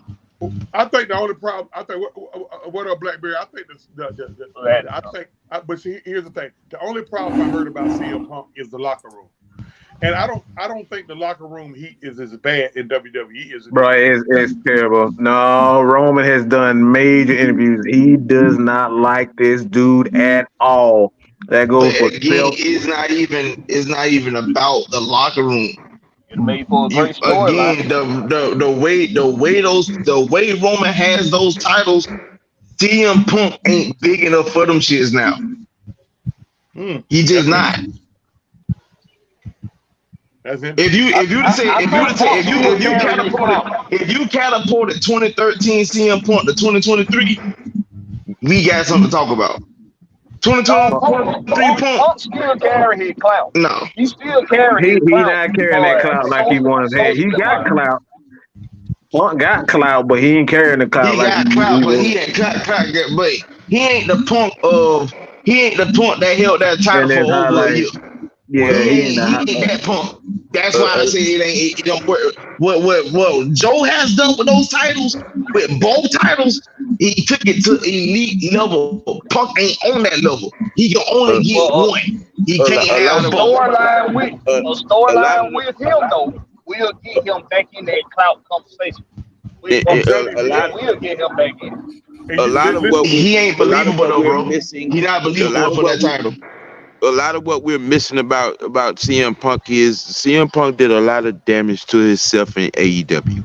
Yes, he did. He did a lot of damage. That's what makes your point kind of valid, LaTravis. From that standpoint, he did a lot of damage, and that damage has waved itself through the entire industry. He's a pariah at this particular point. Nobody. You can get in the WWE or the Universal. He can't have both. He cannot have both. That narrows it down to Bray Wyatt then. But see, it's gonna have to be Bray Wyatt. Because if you want to talk about believability, stature, clout, you want to talk about the long, being able to hold the belts for a long period of time too. Because it's also got to be who can hold those belts nearly as long as Roman and still be able to carry the brand for that. But you got to put on good matches too. It would have to be Bray Wyatt. Because with Randy Orton, it's like, with Randy, it'll be like, okay, it'll have this buzz for a short period of time, but after a couple title defenses, they're gonna be like, okay, it's time to move on to something else. I think the belts you can carry that thing out for as long as you want. I think Blackberry, when we take the belts off of Roman, we taking them off. Let's keep it for what it is now. When the belts come out Roman, they splitting them up. So I guess what we tried. Who is the guy to come take the belts and just hold it? Or if now just hey listen, this a reach. If they blow Gunther up enough, Gunther could be a possible candidate. Man, I'd rather watch salad dressing. Yeah, like no, bro. Gunther ain't there. You can't blow Gunther up enough either. Like that. No, I like him as a wrestler. But that dude has no personality at all. He needs a Sheamus and a Drew McIntyre type match. He does. To keep him elevated. If you put people around him, yeah. Well, Drew could also be a wild card because Drew. They haven't pushed the group Imperium enough for that. That's part of the negative pushback.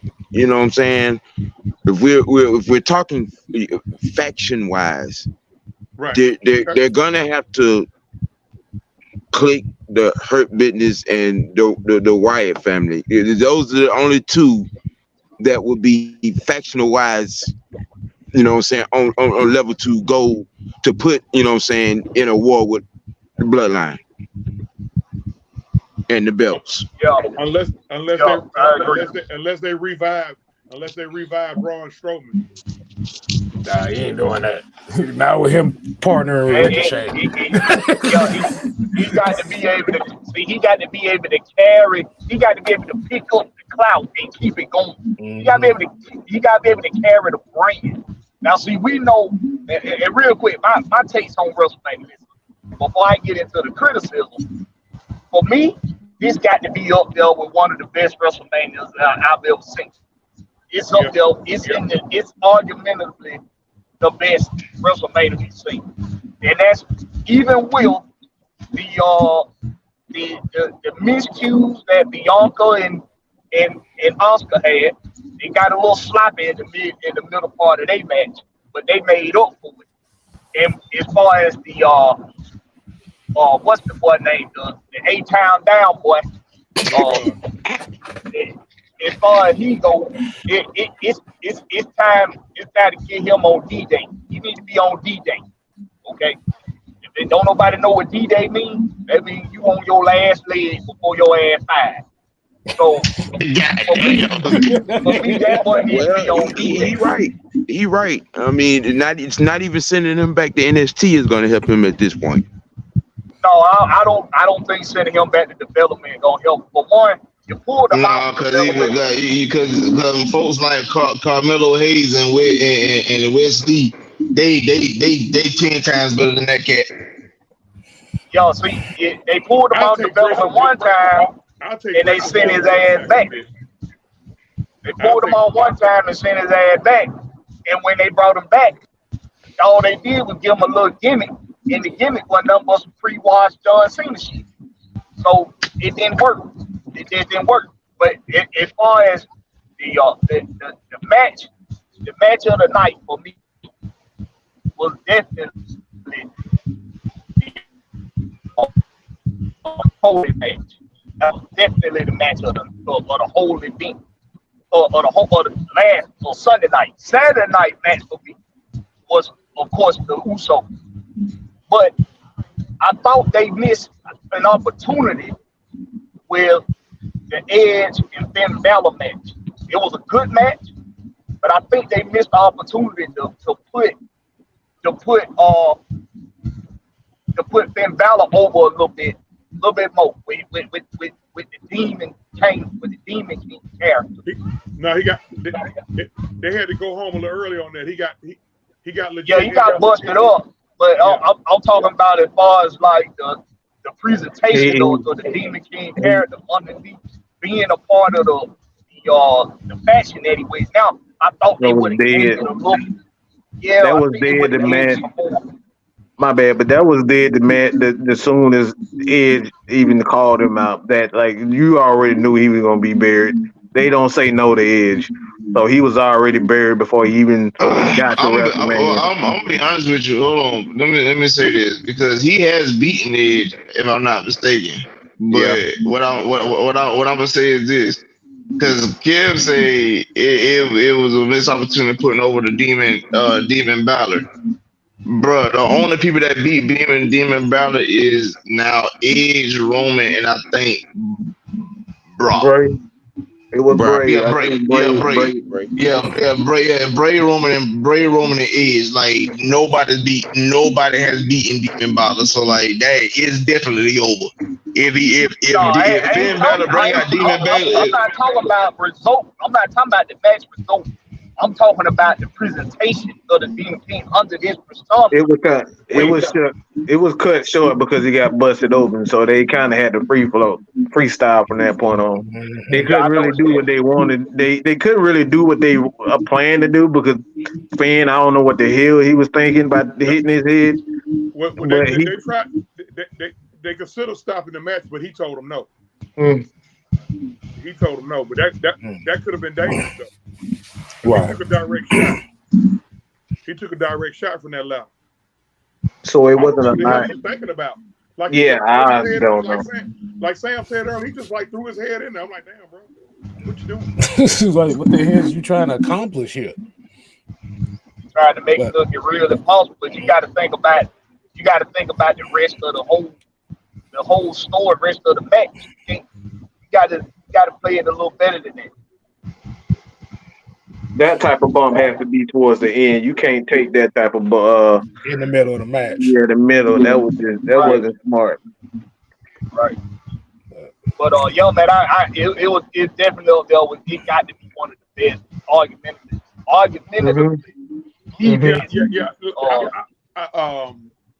I'm Triple H doing his thing, man. Triple H doing his thing. In this social media era of WrestleMania, because the guys kind of corrected me earlier, because even I was saying earlier, I'm like, this might be the greatest of all time, and they were like, hey, bro, do you remember WrestleMania 3 or even WrestleMania 17? Matter of fact, I put WrestleMania 18 over 17. I put the Rock Hogan in Canada. I think it was Montreal or Toronto. That was a good one. But nevertheless, in this social media era, I don't think nothing top of that. I mean, look, man. Hey, Dom coming in the prison van and then getting out with the lucha mask on, but then he takes it off. But a lot of people don't understand the meaning. Us wrestling guys, we know it. But him taking that mask off is sacred because at that point he hadn't earned it. I think he's earned it now. I think he's earned it. I think. Don't be surprised. Within the They'll get that storyline straight. Dom gonna be a Mysterio. He's still Dom Mysterio. So that's coming. I think Judgment Day finna get a push. a major push. Motherfucker, they don't have a push. They in the push. That ain't stopping no time soon. I'm not a fan of that damn. No, I can't say that on here, but the tall guy, I'm not a fan of him you at talking all. about Damian Priest with them purple microbes? Yeah, I do. I'm just not a fan of him. I don't even know what he's good at. I don't even know why he's there. Like he just stands there and smiles. Like I think they don't even know what to do with him. Well, see, his gimmick kind of stale because he got decent in-ring ability.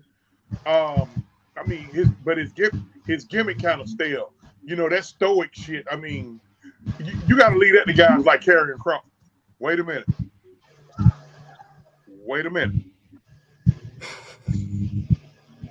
Karrion Kross.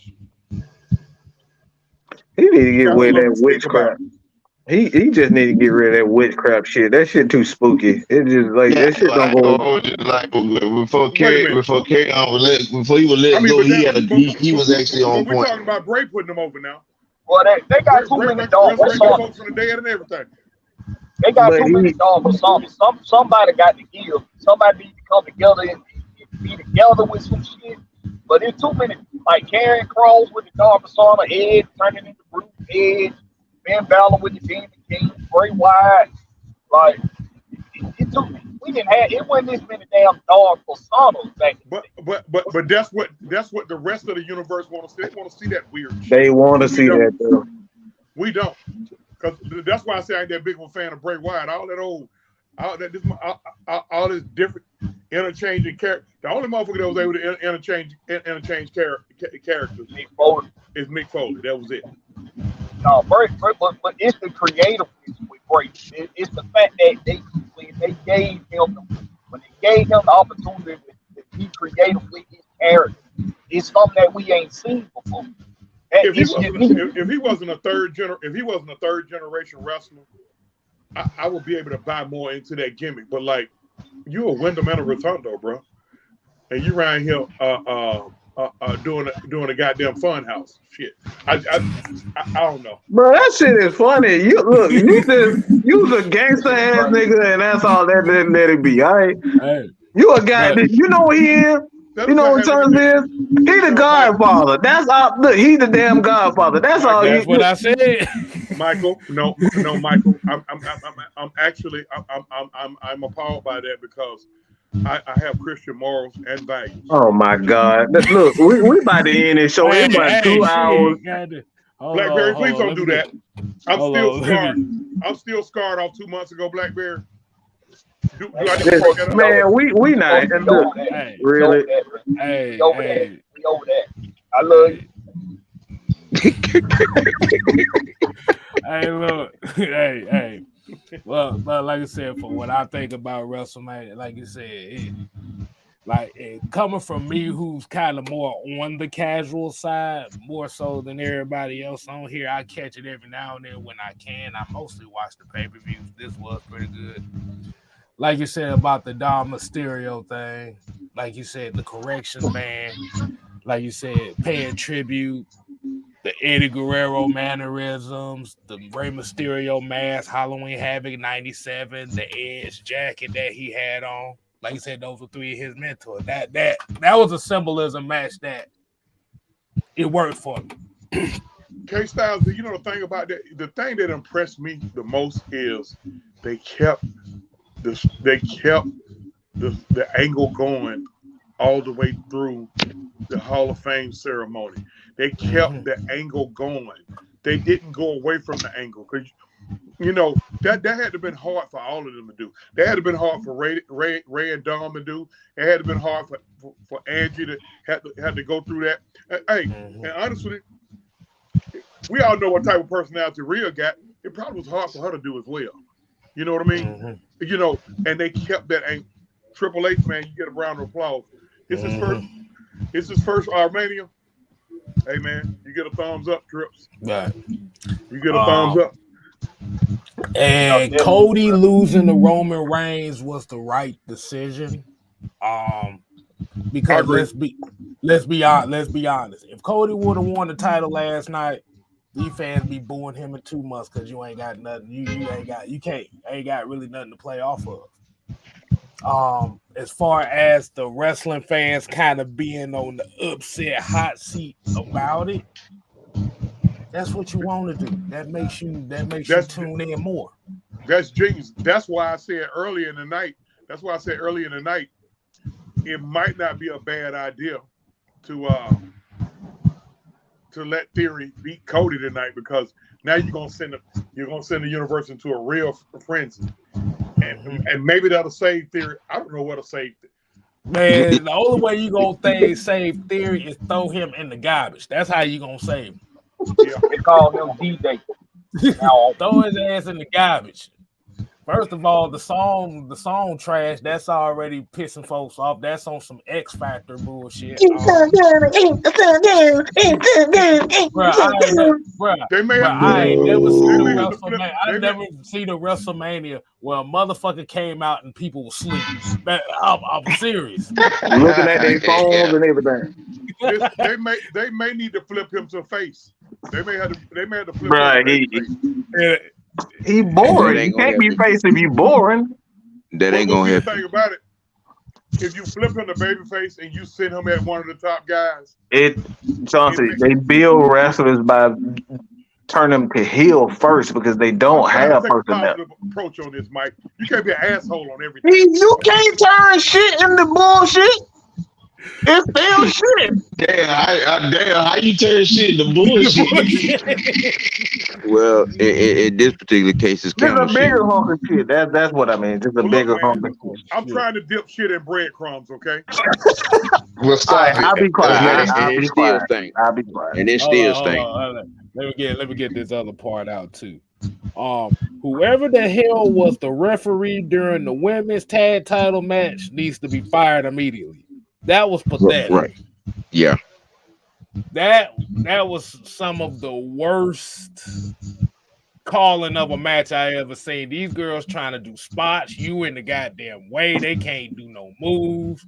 And then it looking stupid. You missing counts. It's like, bro, like I said, we wasn't expecting it to be no 5-star match or nothing like that. But the refereeing quality was so bad in that match. It was like, bro, just I went and took a shit afterwards. That's how bad it was. I went and took a shit during the match. Where's Velveteen Dream when you need him? Wow. Damn. He would have did better than Theory. He would have did better than Theory. Way better than Theory. You can't save Austin Theory, bro. I'm sorry. You can't save Chauncey. Yes, Samuel. You need to turn all of your computer items and your phone off and just go to bed. When the game was better showing the Theory, he damn so would. Because first of all, people like him. Don't nobody like Theory. Motherfuckers were buying into that Velveteen Dream gimmick now. They were buying into that. They don't like that boy. Is that me?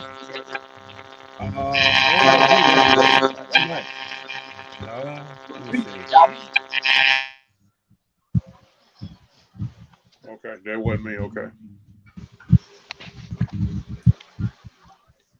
Shit, Austin Theory making Enzo Amore look like a Hall of Famer right now. Damn, that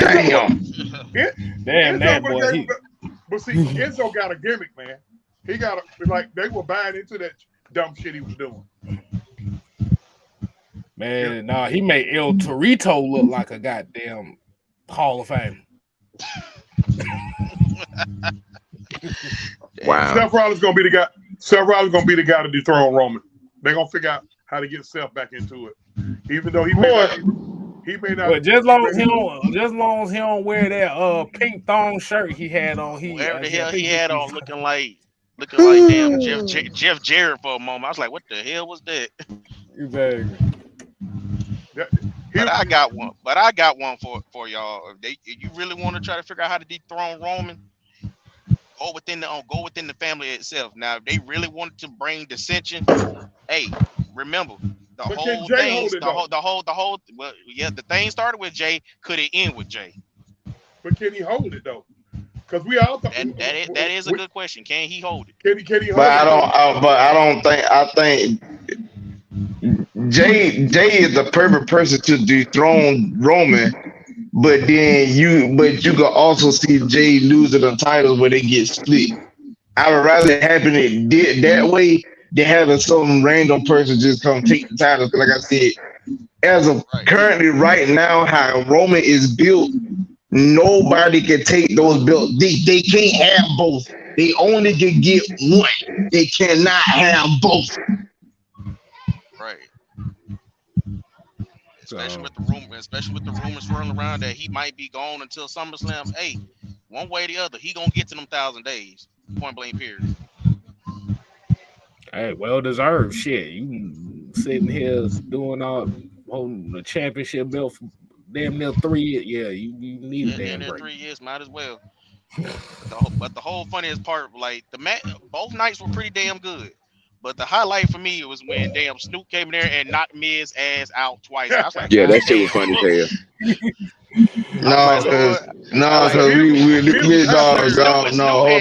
Hold on. Because let me tell you something. Let me tell you something. But it was all excitement because you heard, here comes the money. Yep. And 5 minutes later, there goes the money. Any word on Shane? Did he tell ligaments or something? He tore his quad. He did. So that's just a family trait. His daddy tell his shit, he tell his shit, his brother-in-law tell his shit, but y'all just ain't got good quads. And now look at that interview from earlier today when they had announced that damn merger. Daddy up there looking like a 1920s damn art dealer with that damn mustache. Vince, go home. Vince, go home. Take Brock and Austin with you, and y'all just go.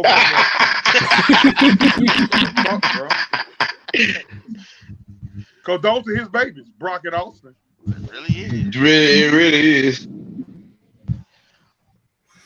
The fact that they getting ready for Backlash now, I think I'm already called a 6-man tag between Judgment Day and Mysterio and Escobar, and I'm pretty sure since Bad Bunny got involved, I know he gonna be involved.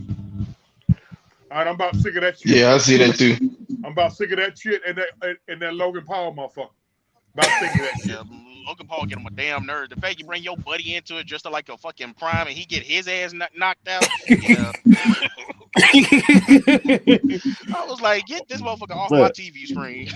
Bruh. At this point, man, he's a spot monkey. Baby brother Jake got more hype than him.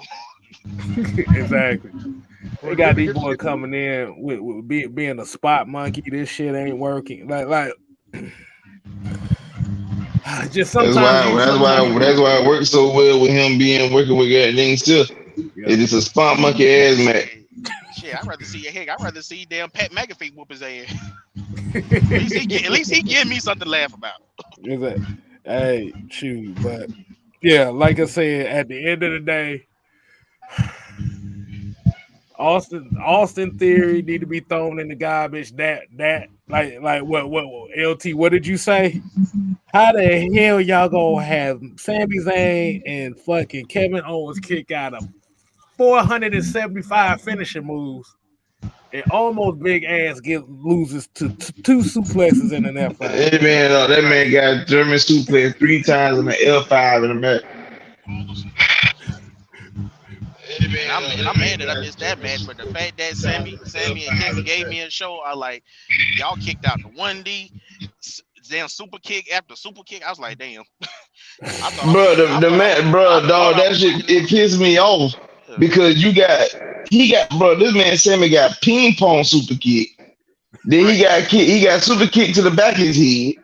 He got super kick to the side of his head. He got super kick to the front of his head. Then you got a 1D. You now if you telling me like after the 1D, if Kevin came and broke up the count, okay. But he didn't even break up the count. You kicked out. Boy, get out of here. But you know what though, man? I think I would have had a concussion after all them damn kicks. You know what, fellas?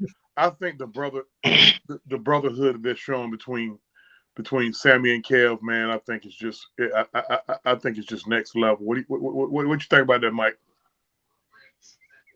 Please cut him out. Do it before I do it. Please. Man, they gonna turn on each other in about 2 months, bro. They gonna turn on each other. They seem to forget. Sammy ain't got that damn power bomb on the damn apron from a few years back. Yeah, it's time for Sammy to turn on him next. Yeah, exactly. I give about 3 months. It's time for Sammy to turn on him next. They gonna have to. They got to split the tag team titles up. It's just too much talent. You got too much. They got to split all those titles up. It's too much talent.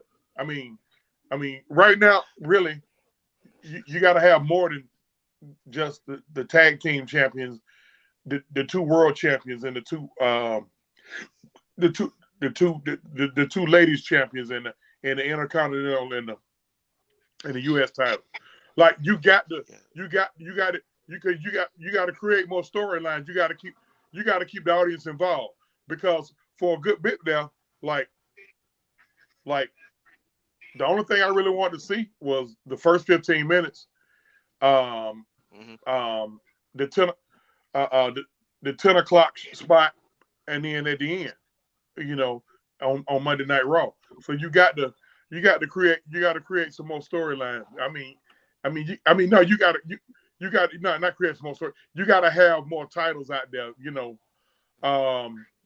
I'm expecting Braun Breaker to be brought up.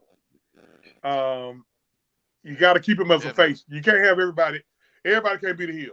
Can't have so many heels and not that many faces out there. And plus, you got to, like you said, you got to build up your young superstars. Because if you're gonna put somebody in a spot with Roman, it has to be somebody. It has to be some type of upcomer that you really gonna stand behind. Because you can't keep relying on the same guys, same stale ass matches, and you can't keep relying on your legends who damn near out of the business with a bad back and a bad. It ain't gonna cut it in today's wrestling. It could be Breaker. It could possibly be man. I really like Carmelo Hayes, man. I really like. Yeah, I like him too. He got it, bro. He got everything. I will say this though, because I think Roman giving them everything they could possibly ask for. Because once he dropped them titles, I think Roman done. No, Roman finna go to the eye for good. He ain't got to do nothing else. He gonna lead ride it out to his early 40s. Early 40s, yeah. He gonna lead ride it out to his early 40s. I mean, he like 30. I think Roman like 36 now. Yeah, I mean the only thing that'll cut him short. As long as his leukemia don't come back, he can ride. That's the only thing that'll cut him short. If it come back one more time, he done. Yeah. Because now at this point it's about preserving that man's life. Me, two sets of twin boys, a daughter and a wife. Yeah, he needs to be around for the long haul for his family. Yeah. Point blank period. Wow. So hey man, I was impressed with WrestleMania. Well, he's made enough money for it. I don't know if you're ready to close it out or not, but hell, I got to go watch Monday Night Raw. Yeah, we about to go ahead and close it out now. When I left my braids, they was leaking a little bit. They let St. Louis get 3 on the board. It was 6-3. Yeah, we're gonna go ahead and close Austin Riley, hold on. Wait a minute. Okay. The ball just landed by my truck. Or Austin Riley hit in the first inning. Mm-hmm. All right. Yeah, so we're gonna go ahead and close it out, man. I thought we tried something a little bit different tonight. It was cool. Trugger Mike, what you think about this? You think this should be something we should definitely keep doing? Yeah, definitely. Okay. So like I say, I'll let you get your final words out, man. Tell us what's on your mind. Yeah, let's just see how this build up the backlash is gonna be, and Okay. keep on at it. Cause I'm just ready for this damn draft and seeing what we finna hit on. Cause I don't care what nobody say. We finna put everybody on the notice. Keep on laughing at us. We gonna start hitting motherfuckers in the mouth, point blank. Period. Hey man, shit. You know what they say, man. They can be the twos, but we striving to be the We striving ones to be over the here. ones. So y'all make sure y'all go ahead and hit that like button. Make sure you hit that subscribe button for Mad Mike Sports. So until next time, people, we ain't here to play. We here to stay. I got to close you out. You ain't gotta go home. Just got to get the For the Unholy Alliance, the Mad Mike Sports 6-man K Styles. There you go. And the heavy hitters. Y'all Yes, always know, oh yeah, we seek and speak the truth, the whole truth, and nothing but the truth. K Styles, take us home. Deuces. Peace.